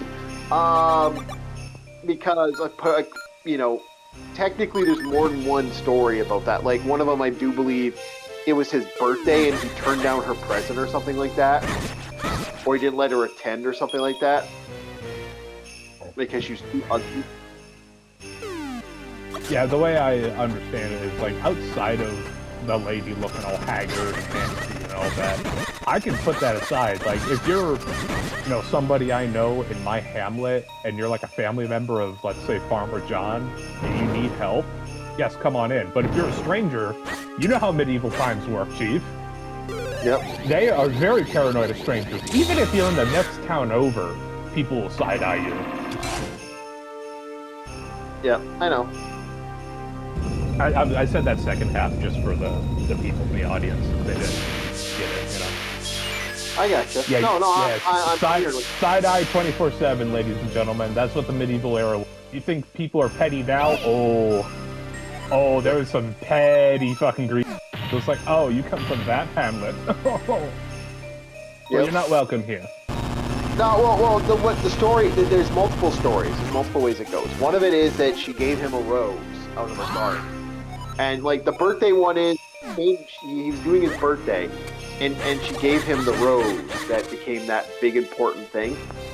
And he didn't care for it. He thought it was a stupid item or something like, he thought that was like, oh, I don't care, ho, ho, ho. And that really pissed her off because that was from her personal garden. And that's why roses everywhere, you know? Now my question is the real one that's up in the air, because knowing how people back then were, what would you say was Gaston? So there was no, the whole Gaston guy. Well, he kind of doesn't exist in the story, if I remember correctly. Like, he was, What I'm saying is, like, him going after Belle, it's like, yeah, in the modern sense, that'd be creepy, but would that be looked at strangely in the medieval era? Or at least the era that they're in? At least with the Disney animated movie. Yeah, no, he apparently wasn't a thing according to, like, what I've heard over the years, so I don't know the extent on that one. That's not what I was asking. What? It's not his existence, it's him wanting to get with Belle. It's like, in the modern era, that's fucking creepy. But back then, would it be seen as normal? Like, why is that creepy and all types of purposes? Supposedly Belle's like 16, and I guess people assume he's in his 20s. No, like, they never really portrayed that in the thing. And also, Belle, they really don't incorporate Belle's age in the Disney movie, so I wouldn't worry about that personally. That's the best way to put it. That's why I asked. Is normally, because I know how medieval people tend to work, it's like I didn't question it at all. Yeah, because I've read about some relationships in the medieval era. Oh boy, they would have Twitter rolling in their sleep. Hell, you can probably power that. You monetize the amount of people rolling over in their sleep. Yeah, you can power that. You get a lot of sound stations. You get a lot of AI stations with that shit. But it's fictional. It is fictional, and that's the funny part. People losing their mind over fictional things. We've gotten to that point where things that don't exist is what bothers the first world the most. It's like, go figure. Yeah. Problems. Yeah. But, I know we were supposed to talk about it today. Should I get on to my review of No Guns Life? Yeah, sure. While I'm doing this, because I was going to be doing... I'm about to say, how much time do we have? Is my real question. Well, we can go until 10 if you want. I'm not against keep playing Zelda, but you can always play another game too. Okay. I know normally when I do my reviews of a series, cut short, so what's my time frame of working with? No, you're good. Okay. So, No Guns Life, can you help me out? That's the question. And then doing a boss battle. Yes, do it now. Come on, do it now. Give me a question. What's the normal question you always ask for? Characters, plot? Well, what? Oh, I know I wanted to talk about this, but it's like, where do I start? Okay, all right. So, what's your first thoughts of the story of No Judgment Light? What's your how you feel about it? What's your aura for that? By the way, my aura is why did it have to end so soon? Why was it not given the light that it deserved? It really is that image of like the guy sitting on the bench. And then you have that light post, and the light just like warps to the guy sitting next to the bench. When the light is supposed to be showing onto the guy on the bench, it's that image right there. Yeah. And it's like, man, Tokyo Ghoul, get out of here with that. What other anime came out during that? Get out of here with that. All right, No Guns Life is actually really good. Yeah, so good, in fact, that I'd say it's superior to Cowboy Bebop. Yep. That is our running theme. It's better than Cowboy Bebop. And the fact that it only had 24 episodes hurts me so much. Yeah, and there's been no problem. I know the anime at first. I don't know what else. And that's the part that bothers me. It's just like it's so well written, it's so well paced. Now there were some moments where it's like, okay, you can speed this up a little bit. But that happens with most anime that I notice whenever somebody's having a flashback. Yep. And it's like, okay, we get it, I got it. But there are times where anime kind of just like, anime tends to get that sledgehammer. It's like, hey, you remember this? You remember it? It's like, yeah, I remember it. That was like an episode ago. Yeah. I have more than one occasion had those moments too. I think it was like one of the last few episodes where it dived so far into like the flashbacks, and I'm like, okay, next, come on. It was like flashback. It had like 4 in a row. I'm like, oh my god, next. But that's near the end of this. That still hurts me, saying end of the series. 24 episodes is not a series. Well, that's a season at least. Oh, yeah. Okay, so to give people like this little backdrop, since the last time we talked about this, the reason I like it is not only is it a cyberpunk setting, but it's also, dare I say, filmed and narrated like a noir flick. That's what I love about Juzo Inui, is like just this noir narration. And it's like, he's not a detective, but he's a detective. Yeah, he's yes. They don't give him the proper name because I guess he's not with the department. He's not with like whatever the police force is. The Department of Justice, I think they call it. Investigators weren't. Okay. Yeah. So yeah, he's a PI, not a detective. Yeah. He's a fixer. He's basically the equivalent of being a shadow runner, basically. Yeah, I was gonna say he's not a fixer because a fixer is the guy who creates jobs. Yeah, well, no, he's a shadow runner. Yeah, basically, he'd be best a samurai, or if you want to. I was gonna say Street Sam, but I mean, fighting's not his main thing. But if I was to give him a class, he would either be like a merc or a Street Sam, depending on which setting you're looking for. Yeah. So keep an eye on the chat. I am going to bag soup while we're talking. I'm about to say nothing new has happened, but on top of this man having actually really good voice direction for a guy without a face. Yep. That's the best part. Is like he still has expressions, even though he doesn't. And the Japanese voice acting in this is awesome. It's probably some of the best voice acting we've heard coming up. Yes, and that's like the constant gimmick about Juzo is he doesn't have a face, but he's still very expressive with it. Yep. Which is like you think about it, it's almost counterintuitive, but it works for this series. It really does. Because it also adds to his character, because that is, if we're going to put this in a cyberpunk setting, that's his chrome. That is his cyberware effectively, he doesn't have a face. Yep. Yeah, exactly. And it's very interesting the way they did it.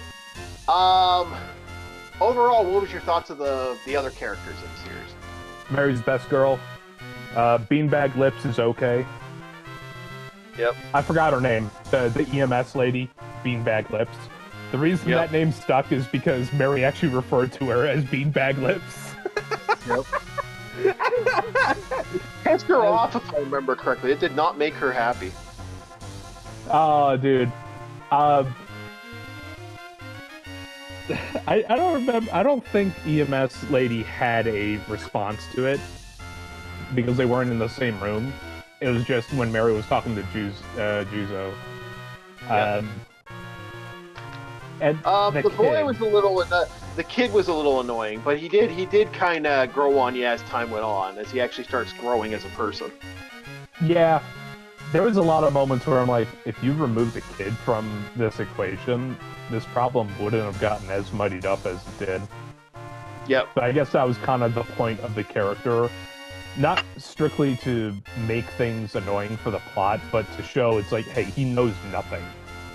Yep. And as Juzo said, is like, what is it? Justice without putting your life on the line is a pipe dream. Yep. Ask Reckless Ben. Yeah. I was like, Juzo gave him a lot of good, almost fatherly advice to the kid. So I'm going to quickly go use the washroom. I'll be right back. But yeah, keep talking about the music. The music. Oh, dude. The noir feeling throughout this entire series was so good. It's like, you got this saxophone playing off in the background. Even when you are first introduced to the EMS lady, Beanbag Lips, it's like you just got this swanky saxophone playing in the background. It's like, oh yeah. The vibes. Like, anytime I'm watching a noir film, the vibes come back immediately. Like, preach to me. Preach to me, saxophone. Tell me how filthy this town is. Because there are times where the saxophone player just goes off the rails. And I'm like, oh my god. Chill. Relax. Holy shit. Well, the whole thing with the steampunk stuff that kind of made me chuckle. Like, I was talking to a friend of mine about the steampunk stuff over the last little bit. I'm like, there's no steam. No. It's diesel. Yeah, I know it's diesel, but it's like that. It's steam / cyberpunk. It kind of had an amalgamation of both. That was the visuals I got from it. What were your visuals? Steam. No steam whatsoever, because steam refers to like the Victorian era. The reason I say diesel punk is because diesel punk is like that World War I to World War II era technology. And I'm looking at a lot of the vehicles. It was like you had like vehicles from the 40s, like some of those trucks. Like the truck that whenever Juzo was in his service during the Great War, as they refer to it. Another reason why I'm like, this is diesel punk. Great War. Was also the truck that he was being transported in is like, I swear I've seen that vehicle before. And then I look into it and I think it's actually an Italian truck. Yeah. I thought it was World War I, but you could be right. It would be probably diesel. That'd be World War II. World War I. Oh, one? Yeah. Did you get the World War I vibe? Yeah. As well? Yeah. Yeah, because that has nothing to do with steampunk. That is diesel punk. That is what diesel was like the big hit thing. So anytime you look up diesel punk, it's always World War I and World War II vibes. Yeah. Yeah, that's the vibe I got from it. Yeah, because steampunk is like, I don't see a goddamn airship in the sky, nor do I see some guy who's like wearing a top hat and in Victorian era clothing. So I'm like, no. That's why I had to slap that down, is because yes, I will gatekeep the difference between the two. Yeah, it's definitely not cyberpunk. That's more 80s, 90s vibe. And it's not neopunk, which is the anything that isn't cyberpunk. That's more beyond the belief in science. It goes into that super pseudo science fiction. It does fall into cyberpunk by definition. Yeah. What? Under the definitions that we talked about in a previous stream, this does fall into cyberpunk, but it has a diesel punk background. Because I noticed a massive disparity, excuse me, in the technology. It's like you got these trucks that look like they're from the 40s. Meanwhile, you got this cyberware that's just like, oh my god. Yeah, it has that Cadillac. You have those Cadillacs and shit that they drive around in, which is very kind of that. Not to mention the EMS guy, the guy that throws the pins. His car is from the 60s. Yep. That's like a 64 Corvette Stingray. It is, yeah. So it's like, yeah, there are some things that are more modern, I guess you could say, but some of the other technology is just like, man, what happened? Either that or that's all you can afford. Well, again, then you go into this, like, then you get into, like, the Citadel and shit, and that's fucking... That's what I was trying to mention, was like, okay, you look at the massive Citadel, the ruined corporation building. Yeah. And it's just like, okay, where the hell are we? This looks so alien. That is what is referred to as noir punk. Ow, hot. Yeah. Yeah, that's noir. Now, another thing that added to it was the heads of the Ruin Corporation, whenever they are on call, that statue. Now that one definitely has the noir punk vibe to it, because I could see some Art Deco, but also a little touch of Final Fantasy thrown in there, believe it or not. Yeah, which is very noir, which has that noir punk stash, steampunk. There's a lot. Looking at all the faces, I'm like, that's Art Deco. So that's another reason why I like this series, was, yes, there is a massive difference between the technologies, but they somehow all fit together and it all makes sense. Because this is what happens when Cyberpunk reaches a certain zenith, is like, the Corps get all the best stuff. You get maybe hand-me-downs or some old world stuff. Yeah. Now, you have the option to modify it if you have the know-how, but how many people have the know-how? Yeah. And like I said, I love some of the both. So what do you think of the combat and the action scene? I did enjoy it to, so I'm going to separate these. There was the early series, which is like the first 12 episodes, and then there's the late series, which is the latter half. Which had way more battle. Yeah. Yes. The early stuff I liked because it was all animated. Mm-hmm. And what I mean whenever I talk about the later series is the later you get in the episodes, the more they get into the 3D stuff. Yeah, the CG stuff. That became a lot. That became really heavy in the later episodes, which tells me this wasn't getting money. Which really sucks. Yeah. That but I also figured it was like technology of the time.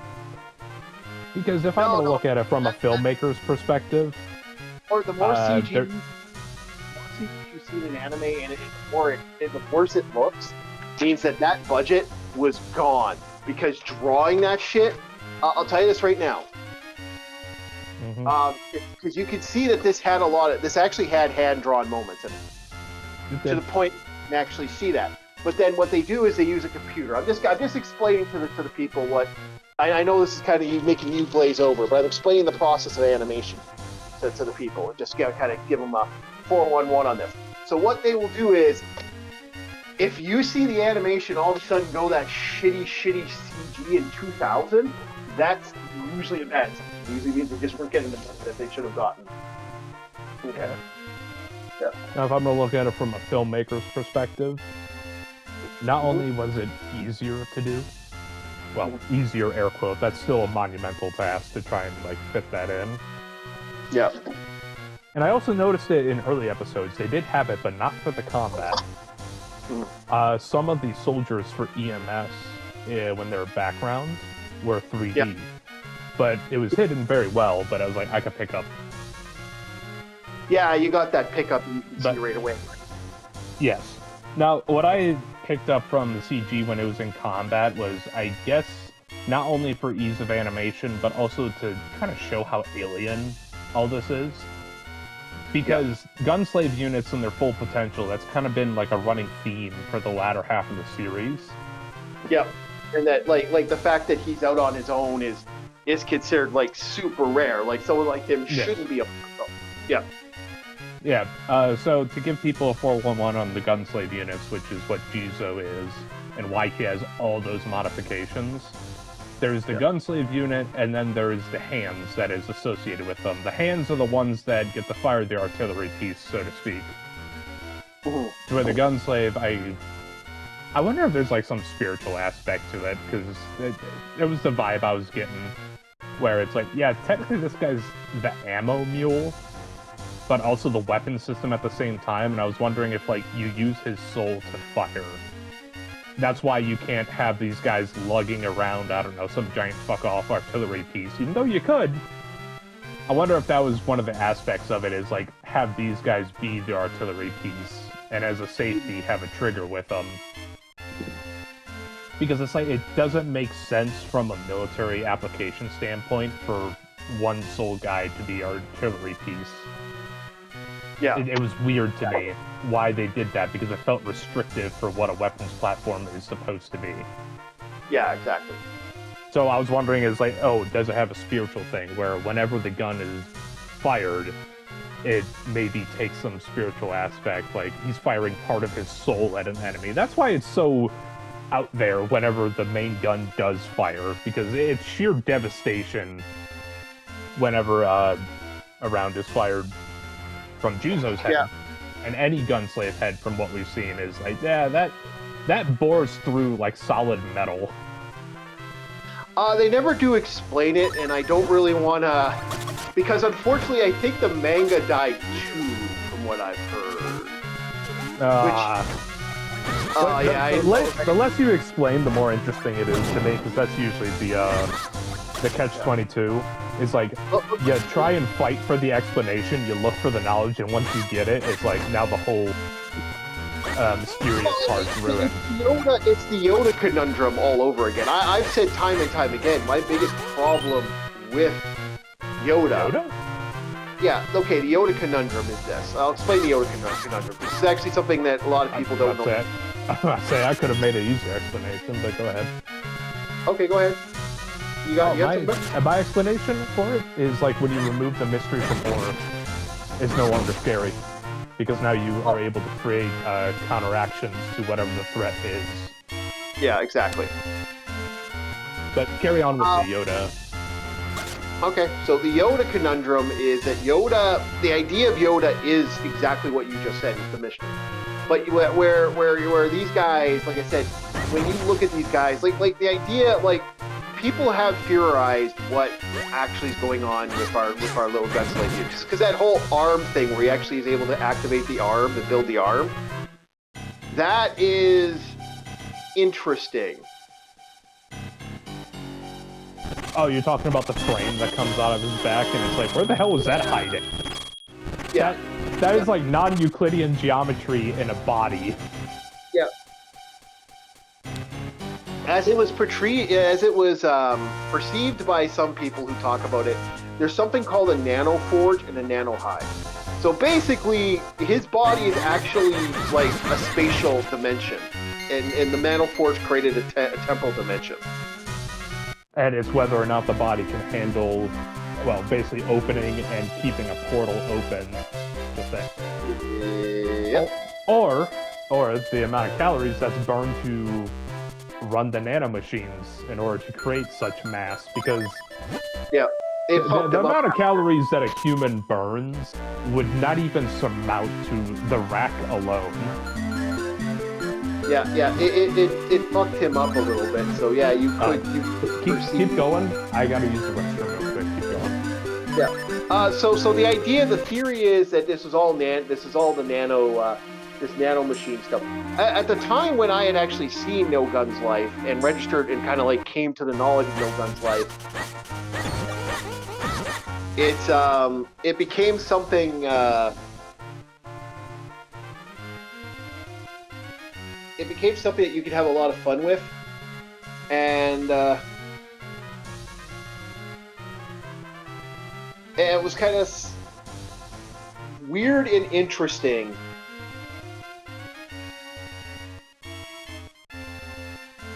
How stuff was going through with the ideas of the nano ideas, because there's a lot of weird things from different series. Yeah, different series out there. I was kind of just. I gotcha. But I also wanted to talk about the technology. Like, the one thing that they have over the cyberpunk setting, either by design or by chance, is the, what's the secondary brain called? Oh, I can't remember. That thing. It's basically the Xbox power button. As like when it gets overloaded, it gives you the red ring. Yeah. That was my immediate takeaway. I was like, oh, he got red ring. Yeah. But it's an interesting idea. Like the idea is like the meta brain? The meta brain, I think. But the interesting thing about the meta brain, let's actually talk about that. It's called the subbrain. The subbrain is an interesting beast for one reason. The subbrain can act even when someone's not like awake for it. That's fascinating. It actually will have its own operation, and it seems like it's not a spiritual aspect that I've noticed. And to like, an extent. Yeah. Because a single subbrain will not do that, but mirroring the two hemispheres of a brain, like doubling up the subbrains, will do that. You'll have the conscious and subconscious, and the subconscious takes over when the consciousness is cut out. Yeah, so it's not a fainting or brain death. It's really Ghost in the Machine, very similar to the Ghost in the Shell shit, without the fun that is Ghost in the Shell. Because Ghost in the Shell lore, for those that don't that don't exist, they like the lore to that is fucking fascinating. But like, we'd be here all day if we were to start talking about that. That's a wild beast. That's also another reason why I like cyberpunk, just that whole concept of your body can only do so much, and for anybody who's ever worked like a tough job in their life, but you still gotta keep going, and your body's like, no, I'm stopping you. Whenever you have that moment, that was my own like connection to like cyberpunk, or when my subbrain cuts out, because your body does have limitations. There'll be points where your body's arm, let's take your arm for example, you're lifting heavy weights. There's a point where your nerves just shut off in order to stop you from tearing your muscle apart. That's why your body has like certain limiters, so you don't destroy yourself. Yep. Unfortunately. Yeah, but once again, I wish to escape this cage of flesh. Same. But that's what I like about every cyberpunk setting, is they always have that limiting factor. It's like, yeah, it's expanded upon in the case of the subbrains. There are some things that your body can't keep up with, like Colt. His legs, the way they are, not only can he carry a lot more than normal, but he can also leap great bounds. But you also have to think about the aspect of, how do you jump and not rip your spine in half from the sheer force of that? Like, let's say you jump and it's at the wrong angle and now you're backwards. Yeah. Yeah, you could actually have that happen. I actually think that's kind of a neat idea, too. Yeah, that's what the subbrain, I assume, calculates for, and stops him, like, just enough to get him off the ground, because if you go off of just your normal brain, it could act like Mjolnir armor for, like, Halo lore, where you want to move your arm to the left, but you move it to the left so violently that now your arm's shattered. So I think the subbrain acts as that limiter. It's like zombie lore. I've always complained and bitched about that over the years. That like the biggest problem I've had with zombie lore will always be the fact that, you know, zombies can't survive certain things, and that, you know, how powerful is a rotting corpse when it's decaying at a rapid rate. Like, this is why I've always said zombies are like the Left 4 Dead zombies are kind of scary because they are functionally stronger. Somehow the mutation... They are still technically alive. Yeah. They're not puppets like The Last of Us, where they're puppets to fungus. Yeah. And the fungus is actively sapping all the moisture and everything from them, so they are cadavers. No, the green flu in Left 4 Dead, they're still alive, and it's the same thing with like the Haran virus in Dying Light. They're still alive, they're just infected people. Yeah. That's more terrifying because it's a physical thing. But when zombies, like when you're dead, when you die, when everything shuts down and you start going into all that, like, man, a zombie be done within a couple months. Like they're terrifying at first. Like, this is the one thing I liked with the not the Romance of the Dead. What was it called? the John Romero stuff. Humanity wins. We like at the original shit before he kind of went all over the place. Humanity won, and right so you're talking like Night of the Living Dead. Yeah, humanity won. Like, and why would they? You have things aren't going to be fucking viable after fucking to go off of what you originally said. Yes, I am in full agreement that after a while, they're just going to deteriorate and they're gone. So keeping your distance for an extended period of time. Yep. All you have to worry about is the infection on the corpse, but fire can take care of that pretty well. Yeah. But during the initial, I was about to get to it. During the initial infection, that's when it's terrifying, because depending on which one you go to, like let's take the Rage virus from 28 Days Later. That one just shuts off all the body's limiters. So like a 200-pound woman can run at like damn near 20 miles an hour and lift like almost twice her weight because the body's limiters were just completely cut off. It will lift something until it splits in half. Yeah, and that's always been my major problem with that, you know.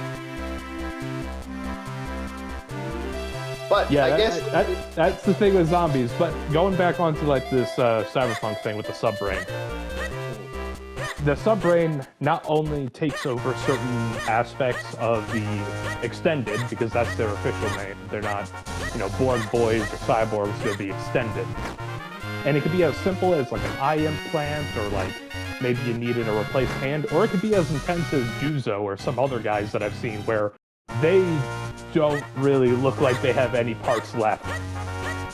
The only thing that's like human about them is they're a humanoid shape. And in some cases, they're not even a humanoid shape in other characters in the series. Some of them just do not have a humanoid shape anymore. Yeah. Which I was like, holy fuck, that's wild. There's barely a human left. Yep. And those I often find to be like both interesting and terrifying at the same time. It's like, yeah, that is one frame that I am willing to keep, is the humanoid shape, because it's solid enough for basic functions. It's when you start throwing that out that's like, okay, so what are you min-maxing towards? What's the point of this? That's the question you gotta ask.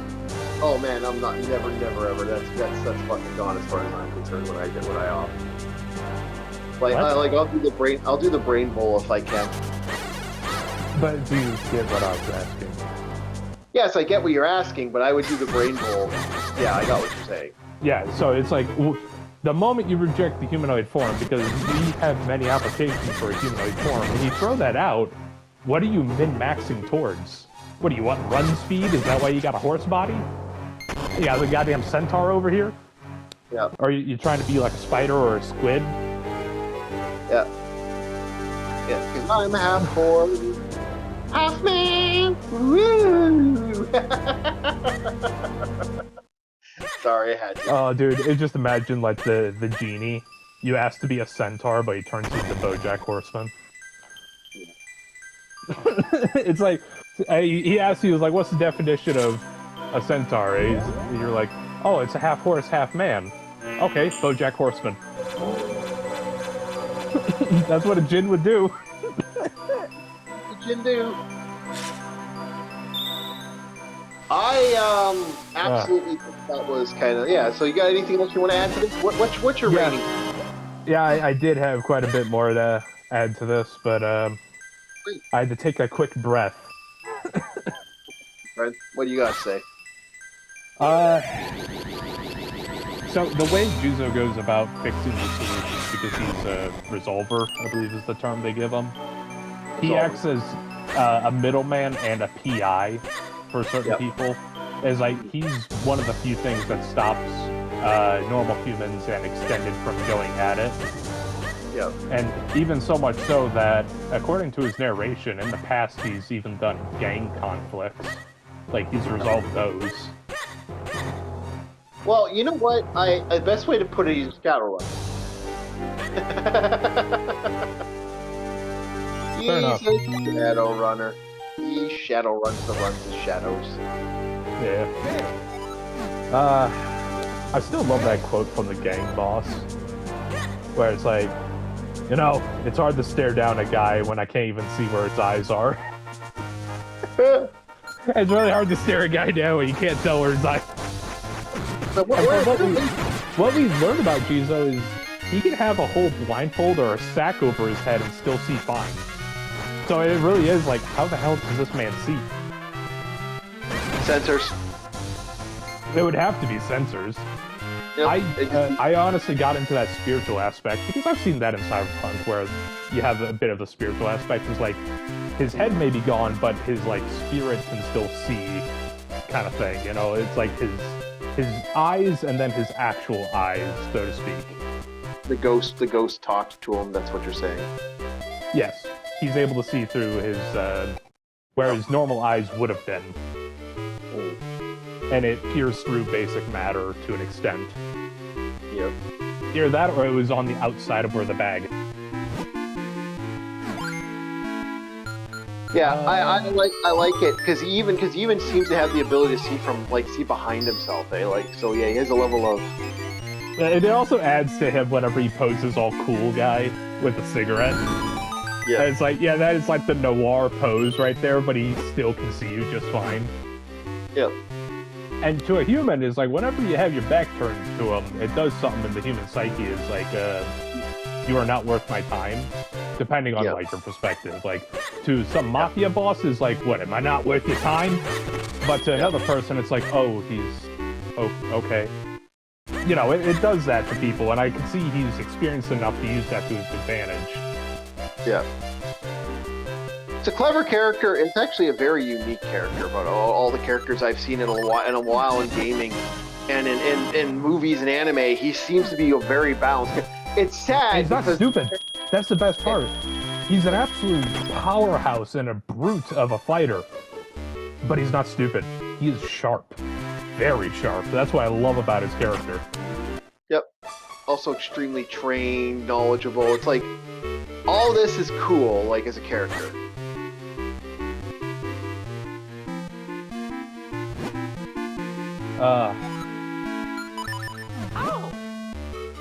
But that's, we're trickling down a little bit. Yeah. If you want my honest rating, 8 out of 10 series. Like a genuine 8 out of 10 series. Yeah, so much so that I'm like, Tokyo Ghoul can go to hell. Yeah. The fact that this show was robbed and it has far more intrigue than edgy teenager with powers. Yeah, with zombie powers. As like, because this has more narrative depth than, oh, I must hide from society and eat people. But I don't want to eat people. As like, yeah, that just feels like a plot for the Edge.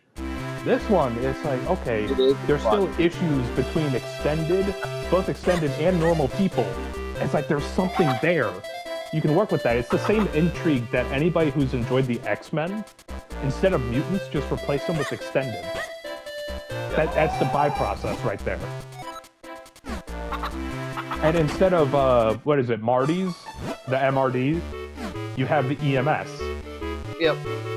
Well, some of the EMS. Not everyone hates everything. I know, but it's like you have your unit to counteract certain things if they go haywire. Yep. And it feels like a living, breathing world, so much so that it's like, if I ever get a VR headset, I want someone to make a simulated world of No Gun's life, just so I could walk around the street. Yeah. No, like I said, even the most recent thing I sent you, the interesting side thing I just sent you not too long ago, I'm like, yeah, I really did love what they did with the series, and you know, like it really was something I was like thinking to myself, you know, poor Bob, like why is this not something we're like, you know, we're taught, like this should be something that like what are we hearing about right now on the anime market? And it's Witch Hack Academia, aka I Need an Adult, the anime. Altair, yeah. I like saying academia, it's kind of a funny. I know, I know. But then you have JJK. Okay, I haven't watched a single episode of that. My buddies still talk about One Piece religiously. Yeah, well, One Piece I have no interest in because One Piece is boring. Like, I find same here. And then you got... So, Chief. Yeah, go ahead. My gateway into anime was technically my sister. She hasn't even heard of No Guns Life. The moment I told her it was like noir cyberpunk and narrated just like a noir flick, she was sold. Yeah. Oh, dude, it's not the only person, too. I've talked to many people where I'm like, this is something to look at, boys and girls. Also, the powers. Yeah. I don't know what the first part is, but Faust. I think it's like Faust or Faust, something. I know it's something fist. I just need to know what the first half of it. So his one special move that I guess most, if not all, gunplays have, or at least if you have that modification with the cylinder in your palm, and like where your knuckles are. Yeah. And it's like I like what they did, where not only is it like I activate anime power and say it, not only does he say it really cool, it's just Funda Faust. It's just like fuck. But it's also fitting because Faust means fist. Yeah, it does. So it's like, oh, I remember the you have the Fliege Faust and then you have the Panzer Faust. And I was like, okay, so they do have like a little touch of history, but also found a way to make it sound like a cool anime move. So much so that if I have the ability, yeah, I think I may get a revolver cylinder. No, I've already made my decision. I'm going total. If I do that, I'm going Ghost in the Shell. I'm going Brain Box. You're doing Brain Box? I think for me, I know the most recent Terminator movie was Dog Water, and I'm not talking about the one where, not the new one, but the one that came after the new one or before the new one. They made a copy of John Connor, and it was all made out of like nanobots. I'd do something like that. Yeah, that stupid one. Yeah. Yeah, I'd do something like that to where it's like, worst case scenario, I don't have a brain jar, so it's just a bunch of nanobots that help and aid with the function of the brain, so it can supply oxygen and all that. Your entire body is made of nanomachines. So at the end of the day, if you need a certain appendage, you can get it. And since nanomachines are self-replicating, you can grow and shrink as long as your brain is still with you. You can function off of octopus rules. If the beak, or in this case the brain, can fit through something, your whole body can get through it. See that's functional, but that's functional. Like to me, I just want to be a fucking YouTuber and shit. So me, just like the few things I would lose. Like if I'm talking with my friend, like what would you lose if you did this? It's like I said to my buddy, it's like, well, yeah, you're probably gonna lose some stuff, but like, my worst case scenario with the body I just described is eventually the brain's gonna deteriorate. So you're gonna have to get the nanomachines to replace parts of it to the point where there's no longer a human in there. It's just a copy of your consciousness. That's the nightmare part of it. You will no longer be yourself after a while because you would have decayed. Well, technically, no. The body can not decay. There's a interesting. Okay, in theory, our decaying is our own physical thing. If you were to put a brain in a totally isolated sealed cell, and then you were to put it in a amniotic fluid that would extend its own fucking liquids and just keep it constantly cycling, your brain would never decay. You'd be fine. You'd never lose. So what I have propositioned and what you have propositioned is the closest thing we can get to immortality. It would be legit immortality, but it would be immortality that if that ever broke... At a price. Oh yeah. If that ever broke, you would have some fucking problems in your life. Oh yeah, like, there's no guarantee the oxidization would keep your brain... That is true. And hell, if you're in the brain jar, the only way to protect that, use nanomachines as ballistic protection if you're invaded. Also, if nanomachines are self-replicating, create basic combat AIs, you are the red asset. Nothing is to harm the red asset under any circumstance. Yeah, you could just develop your own security force on the fly. using the nanomachines for self-replication. Sorry, this is the sci-fi talk that I end up, staying awake up at night talking to myself about. Yeah, I gotcha. So speaking about noir, Spider-Man Noir. Are we going to do that one? We're going to go now. We have that review now coming up. Now Imagine if those two characters joined forces, Juzo and Noir Spider-Man. Yeah, it never happened. But because man, you do not want to know how much Spider Noir, like the Noir series, kind of sucked. Oh, it did. Oh man. Okay. Well, fine. Who's the next best sleuth? Batman. Juzo and Batman. Or Juzo in the Shadow. Oh, dude, Juzo in the Shadow. Nah, dude, I know, it's a pipe dream, it's stupid, but fuck you, Juzo in the Shadow. Yeah. So, my feeling towards this rad situation here, I would love to see something like that. That would be kind of neat to have fun with, but like, I don't know. My logic towards most of this would be the same I usually have when it comes to most of these things. It's like, how far can we extend certain things when it comes to like crossovers? Okay, so the Noir franchise is pretty, how to put it? Fucky would be the best way to put it, because the Marvel Noir. So the only one that ever actually functionally worked good there was one franchise that worked pretty okay, and that franchise was Spider Noir. Everything else kind of sucked. So the original Spider Noir took place with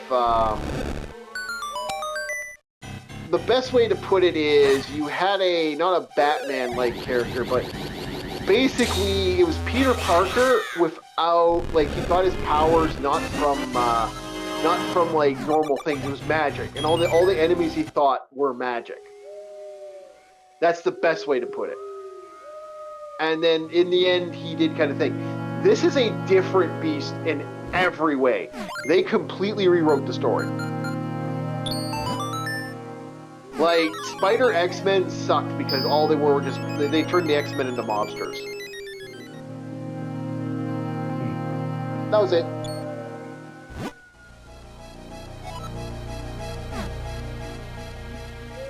That was literally it. They're all mobsters. I gotta keep an eye on see if there's thunderstorm, because we have a thunderstorm rolling, and I just got my thunderstorm warning. So I'm gonna open this window up a little bit so I can see outside. Just keep an eye on the thunder, on the weather. So the OG story goes like this: Spider-Man is fighting like the Green Goblin, but the Green Goblin wears a mask, and it's all mobsters, and Spider-Man's taking on the mobsters. It's not a PI, he's still a reporter. He's still kind of doing stuff that's a reporter. And yeah, no, this is a Spider-Man who kills, and this is a Spider-Man who carries fucking Glock. That's who you're dealing with this guy. That's this Spider-Man. Ben Reilly, this Spider-Man, is a different beast entirely. This is a guy who was the Spider. They don't call him Spider Noir. They just call him the Spider. This guy is loosely based. Best way to put it, they kind of just amalgamate a little bit of everything and gave Nicolas Cage probably one of the best superheroes an aging person could have. Because he is playing the old Spider. He's playing the old man. He's playing the guy who had a family, had a life, had everything he needed, and it just didn't work out for him, and he couldn't get it off the ground. And eventually, unfortunately, his girlfriend ended up dying. And that's sort of the story of Spider Noir. It's a tale of this guy who didn't want to be the Spider, but, unfortunately he's trapped as the Spider.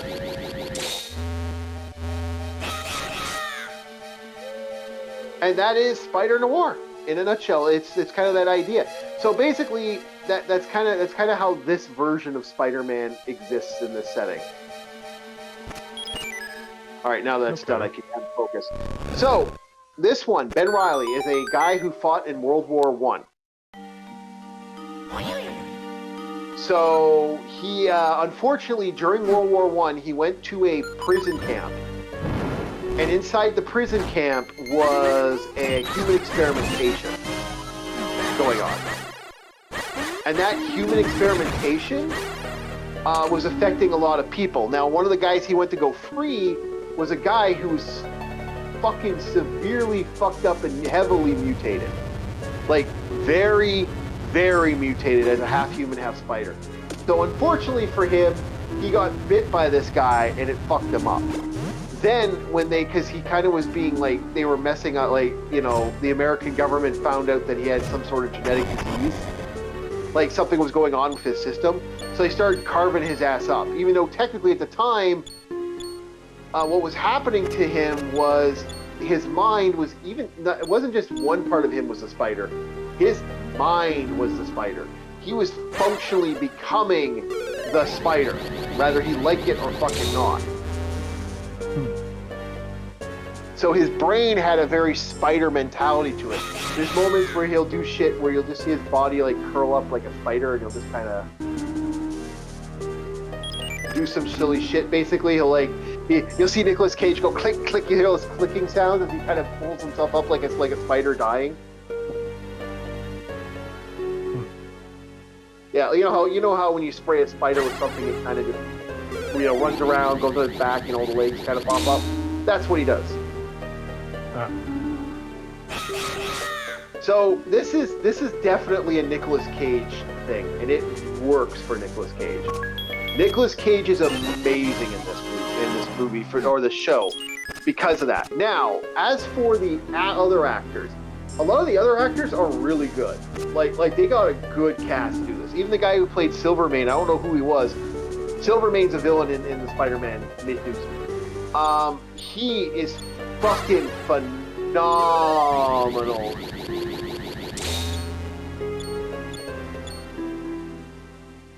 He is literally phenomenal. Like, really well done. Kind of has a great way of looking at it. This was a really well done. The old actors, but this is the idea of a Spider-Man who's, you know, he just wants to be a detective. He doesn't want to do the spider. Then his reporter friend is a black man. Well, of course they're gonna put something in there a little bit like that.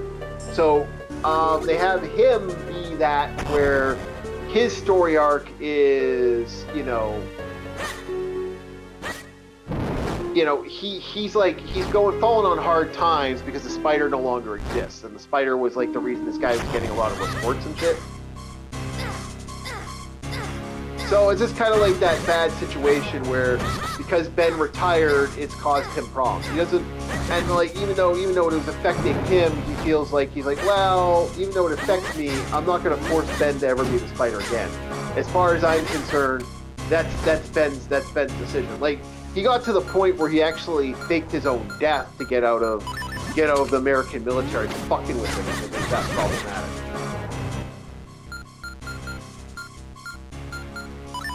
So, in walks, after years of these people, like all these guys that were in this POW camp being mutated on, some of them were instant mutations, some of them unfortunately took a while to get mutated. And now you're dealing with guys who were part of this freedom that got freed from the evil Germans. Now they're having a problem. They're having the issues of,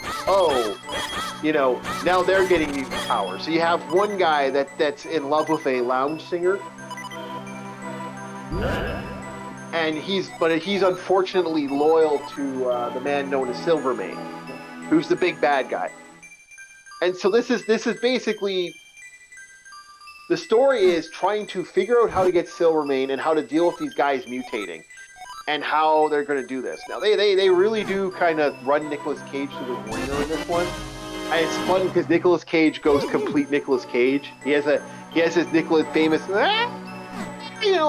I'm on fire, like insanity that Nicolas Cage likes to do sometimes. Bob? I don't know him to do that. I don't know Nicolas Cage that well. Not the bees, not the bees. You don't know not the bees? Oh, I do know not the bees. Yeah. He freaks out. He gets these crazy freakouts. And so Nicolas Cage gets one hell of a good freakout in this thing where he's screaming and shouting and all this shit. And he gets the bouncing, like, you know, the how to put it. You know when you kind of like Nicolas Cage will bounce around and shit, that like, you know, he kind of has like the abnormal human movements. It works well for the spider. Like they direct Nicolas Cage, and Nicolas Cage just runs with it in a big way. Like even the way he'll fight enemies, he'll stop for a second, just turn his head, tilt his head like he's like trying to like, you know, calculate something as like a spider would. Okay. Yeah, no, it's fun. Like it's clear that there's some great moments in there. There's some good cheesy comedy. Like, one of my favorite comedy moments in this is Nicolas Cage has a moment where he's been... Because, you know, when he was being the spider, he was also being a detective, and one of the, and his secretary was, like, you know, running it, like, doing stuff for him. And he actually does care, because the secretary is apparently a friend of his. Like, they've known each other for a very long time. And she has a moment where she walks in on him, and he's half dressed as the spider, half dressed as like he's just like in his underwear, and he's doing a report. He's like, Janet, I don't know if I should tell you this, but I'm the spider. And then, you know, he gets drunk a couple weeks later. Janet, I'm the spider. And he's hanging off a wall. I'm the spider, Janet.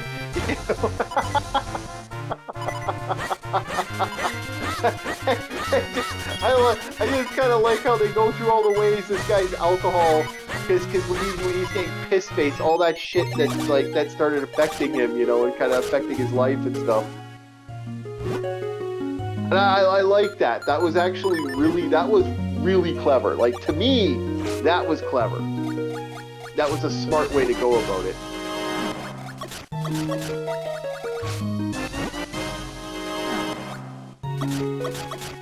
So that was kind of fun. They did a lot of fun moments.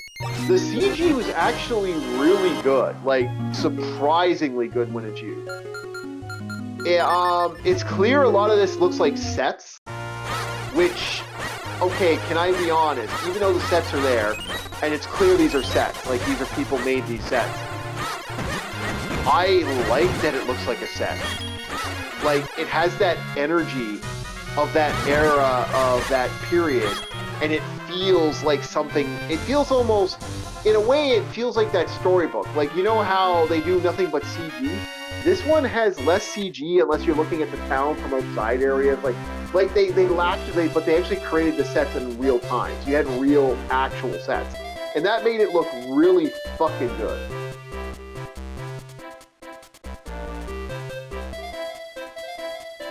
And yeah, no, overall, the music kind of has, the biggest problem I have with the music is it's very James Bond-like. It doesn't sound like, you know, noir, it sounds more James Bond like that. You have the foot forward brass. You got the bombastic trumpet. Yeah, it doesn't have that slow, like that, you know, that like, very like slow energy type thing. I want that. That's kind of where I want my brass to go.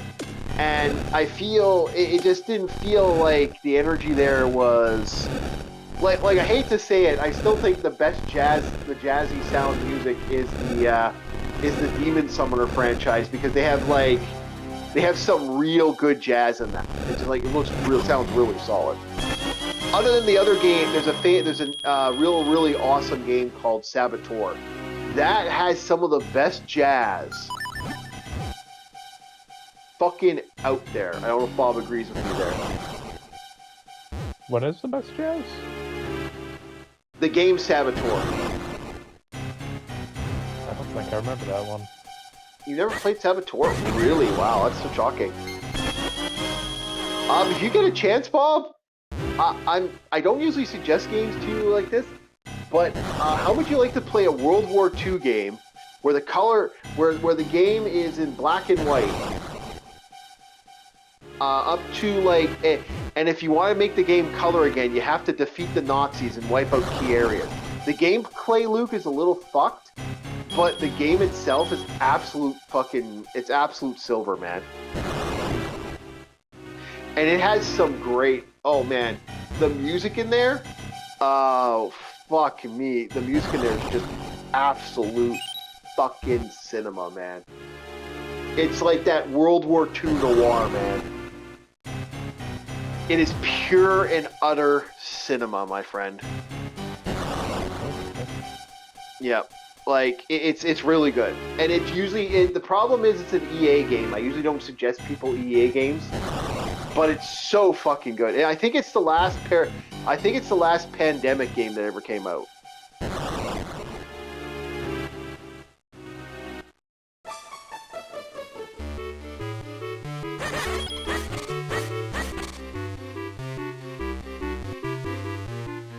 How did that happen? I had a glitch happen. I glitched the game out.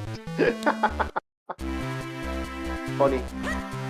Is that's supposed to slide open when I do that? Oh well, I'm not gonna worry about it. Yeah, no, that's my feeling towards one of the that has some great jazz music. This one doesn't have that. This one really does feel more James Bondy, especially that end music. Like the opening intro is really good. You have a so the guy who plays the reporter is a great actor. I like him. The actress who plays his secretary is really fucking solid too. Like there's some solid acting in here. I think the only guy that really kind of didn't have a good acting to it, excuse me, the guy who really didn't have a good acting to it was the one who played the Megavolt. Megavolt was fucking annoying.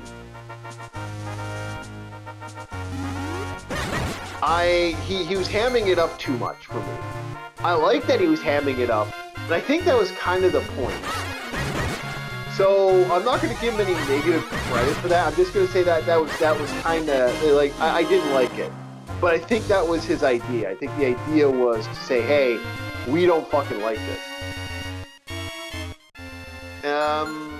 Yeah. Overall, music solid. Game. This was phenomenal. I would love to see a Wolverine version of this. A noir Wolverine would actually be kind of fun. I don't know if Bob agrees there, but I wouldn't mind seeing that era. Noir Wolverine. Yeah. It would be strange, but I don't see why it wouldn't work. Yeah. Also, a noir, as much as this is pretty much Constantine in a nutshell, on a noir, Doctor Strange would kind of be cool.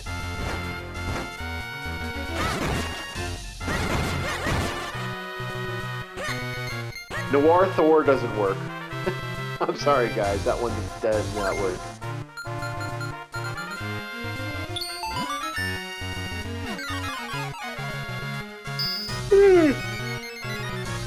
The noir Batman already exists. It's called The Shadow.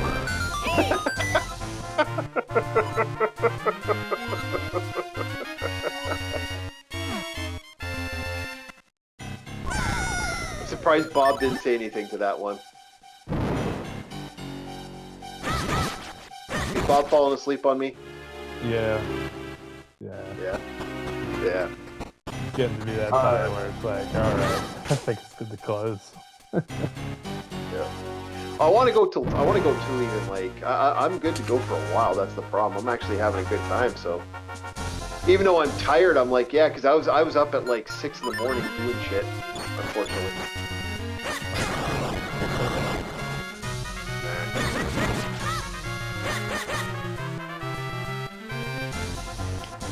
Not my way, my friend. I got energy to spare right now, and I don't want to waste it. I also absolutely hate sleeping, so that doesn't help. Like my hatred of sleep is absolute. I can't stand sleeping. I war against reflection, and man wars against sleep. I'm more against the flesh because it's sleep. Sleep is part of the flesh. If I could do 24-hour shifts, I would. If I could live stream for fucking 4 days, I would. Like, do 4 days straight live streams that wouldn't, like, absolutely end me. Like, my robot mind just switched to different computers when I need to take breaks on computer 1, computer 2, computer 1, computer 2. Oh, legit, I'd do that. Yeah. I'd have to get a third computer, but I would do that. I would legitimately just, nonstop.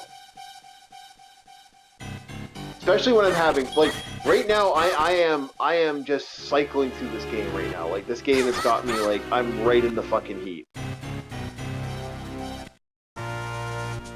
And that's kind of why I don't want to stop right now, because I'm in that moment where I'm like, the game's going good, I got some good conversations going on.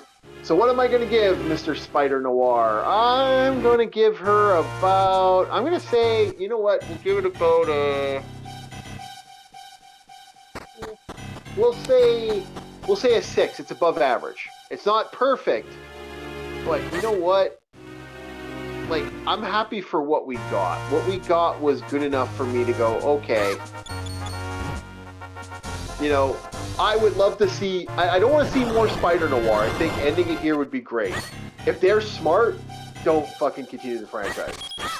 Do not, under any circumstances, keep doing this. Like, all the heroes are gone, all the bad guys are gone, the lovely, the day was saved, leave it there.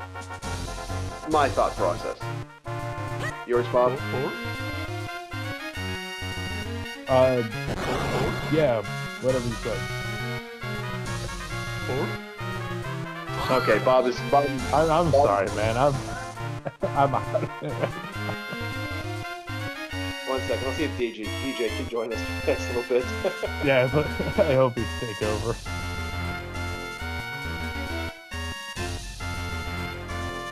I'll see. Hey, DJ. Bob's sleepy.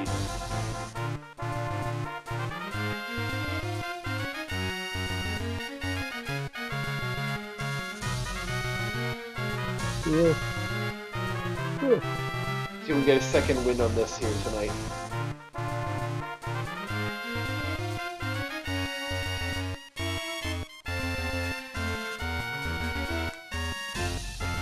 Let the Bob go to sleep. Bob the quiet rest. I will dream of snowflake. Yep. And I think it's I think this is a good place to end it, going up into the sky. Because I'm gonna get the Sky Palace, which this thing's a bitch. This is where I'm actually probably gonna be legitimately looking at a walkthrough almost nonstop. This is such a fuck you. I still don't know where Bottle 3 is. We'll see if we get a DJ to come say hi. Bottle number trace. Yeah, I still don't know where the other bottles are. Let's open up another. Let's see what we got for Game Boy games I want to look at for fucking shits and giggles while we're waiting here. You know what? Now that I actually have a working controller that isn't driving me batty, maybe I should play some games where I actually need some actual, like, I can actually play a game. I wonder. And I wonder why. Well, you know what? We will go to another game right now. Bob doesn't fall asleep. If not, Bob falls asleep, then I'll probably call. I think if we don't get a second, if I don't get a co-host pop in, we'll out the scenario tonight. Yeah, the real benefit is, Chief, I have a solid sleep schedule. I know, that's why I keep this one. I don't want you to fuck it up. That's why I'm thinking to myself too. It's like, yeah, I don't want Bob to fuck this up again. Yeah, you don't want to be to blame, because this would be like one of those rare times where I could actually point the finger at someone else. Yeah, I don't want to be the one that I don't want to hear the bullshit. You made me sleepy. Yeah, Let's see here if this is connecting. Are we seeing Castlevania right now? No, we're not. Okay, I will move over to a Castlevania game.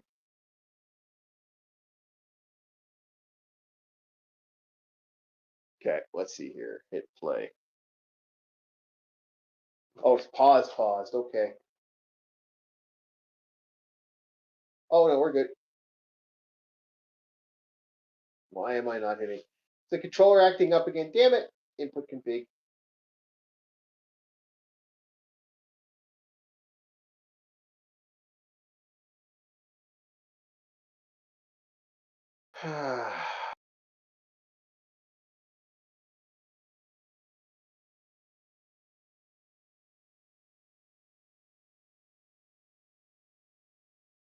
Hold on, boys.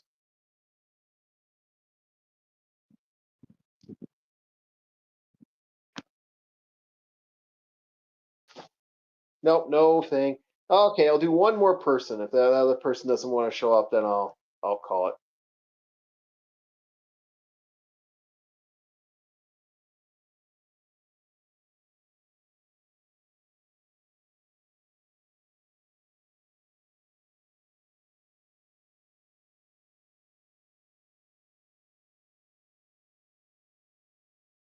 Okay, there's our number 2. We'll see if he shows up. Did that controller still not work? What the hell?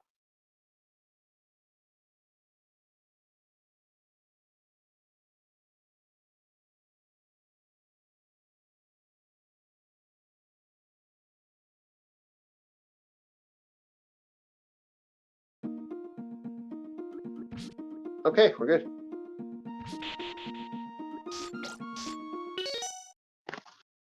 We will see. No, it's 2 people. No. One more try. No, looks no. Looks like we got a no on all pipes. Alrighty, Bob. If you want to tag out, you can. I could run for the next little bit until I feel like I'm ready to call it. Alrighty then, Chief. You and the good people of the stream have a good night. Good night. See you later. Alrighty. So we're gonna be doing some stuff, boys, for a sec here. We'll see if we get another person to jump in. Ow, I just died. We're gonna do some Castlevania 4 for the last little bit of this here.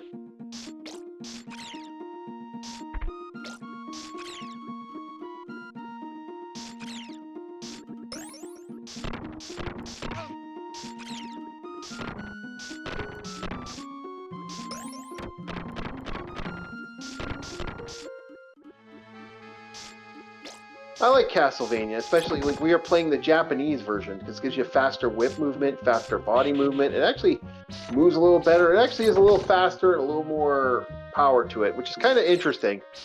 That the Japanese version, like the American version, has a more slower pace energy. This one actually moves a little faster.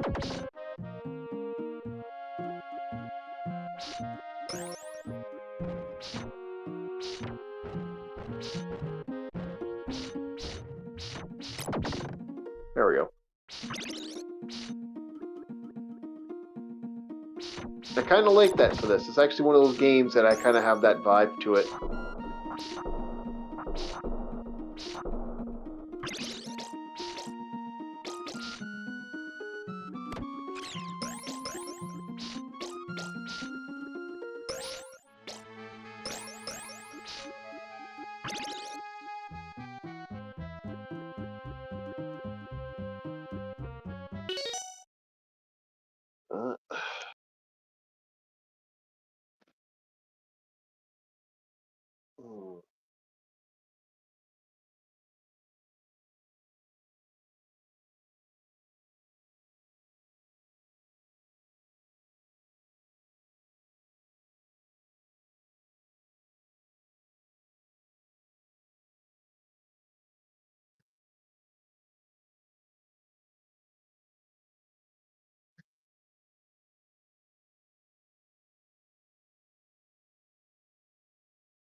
Couple people checking in. All right, let's keep.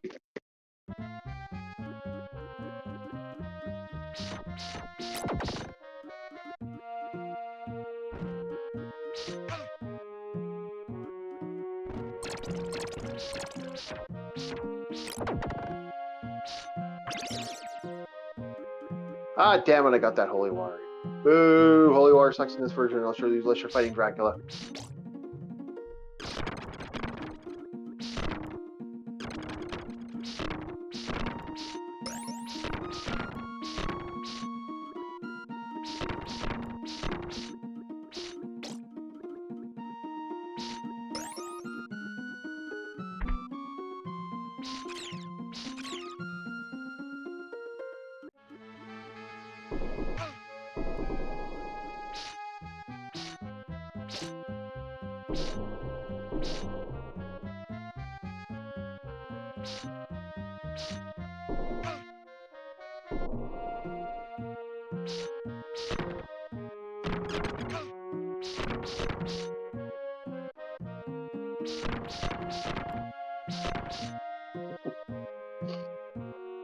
Yeah, and tomorrow you might see me in on the Captain Rum Panda stream there. We'll see how that goes. Maybe. I gotta get so much done this week. Ugh.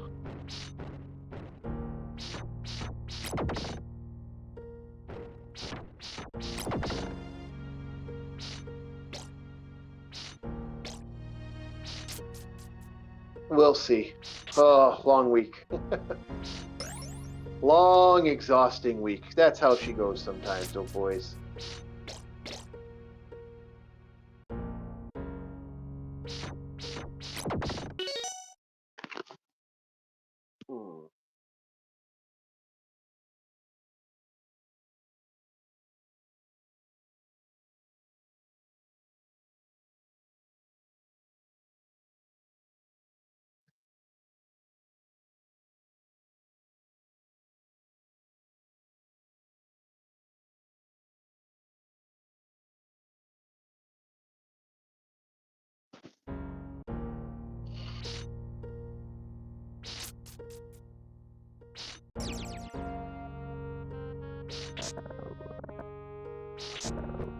There we go. Ooh, there we go.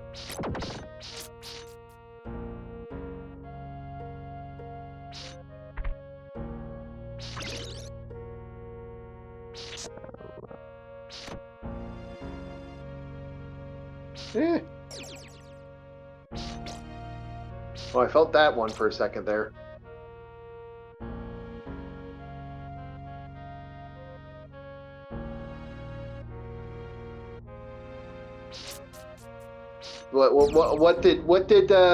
What did Duco say? You know, when that rope goes up, you feel the devil lick your ass.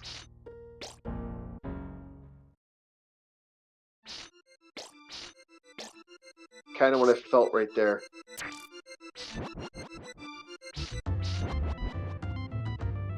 You know, when you're at the end of the rope, you feel the devil lick your ass. Yeah, something like that. Yeah. Great movie, by the way. Good, the Bad, the Ugly. Really great movie.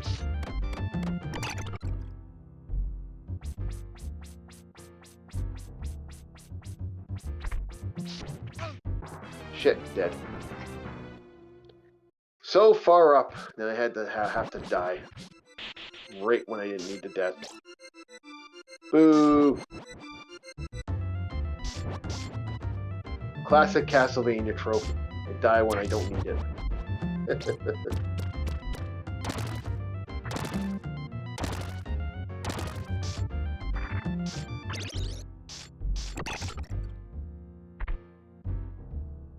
was hoping to catch him right when he does that.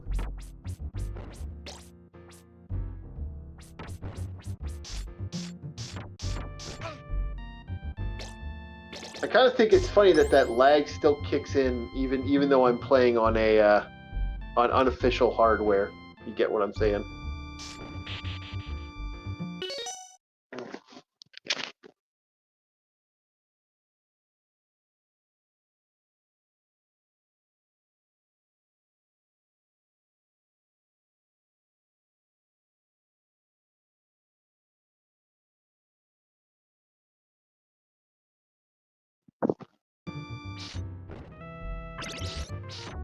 Yeah, it's been a fun day. Other than that, you know. I got some vegetable soup made today. It was actually kind of nice. I also got myself another controller to replace that really crappy one I bought. Fuck, that makes me bad. I spent $50 on that controller, and that was actually the worst controller.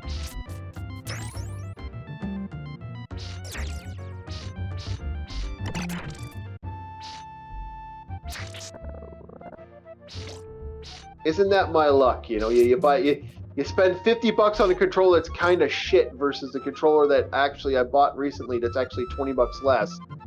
And it's actually the better controller. It actually works really well. And I've noticed it even works with my my Switch, which is really helpful. And it works with a Switch 2 apparently too, so that's not too bad.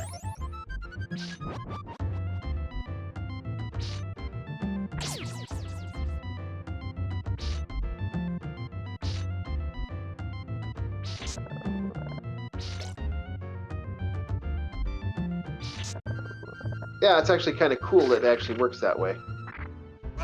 Shit. Ah, fuck. Rate worse pot 2.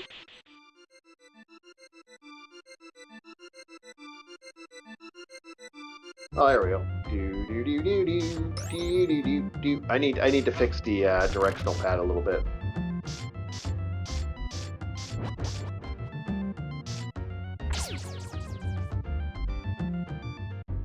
I think I can make this. It's actually a jump you can make. It's hard. It's a hard jump to make.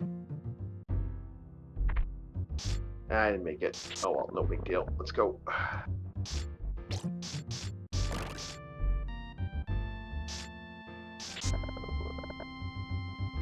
Okay. There, go.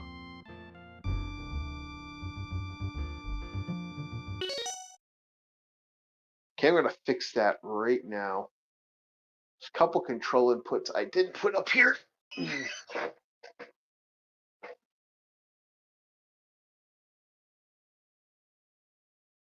Nope.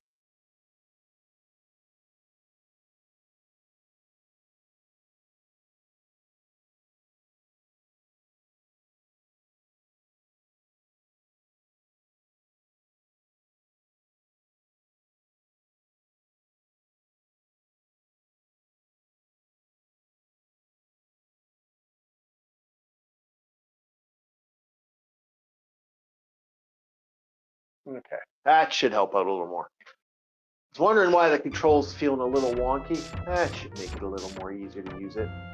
Yeah, there we go.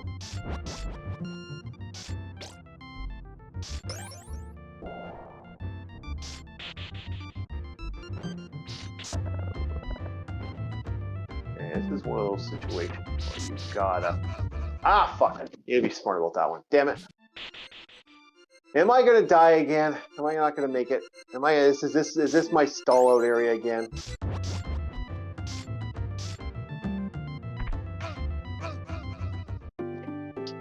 Oh, let's keep going a little more. Yeah, I stalled out, boys. All right, we'll call it for tonight. It looks like no one else is gonna pop in tonight, so I think we'll call it for tonight. I hope you guys enjoyed. Like, subscribe. We always need more people to join in. We're almost at 500, boys. We want those super chats eventually. Thank you very much, everybody. We'll see you next time on Orc War Chief Reviews. Have your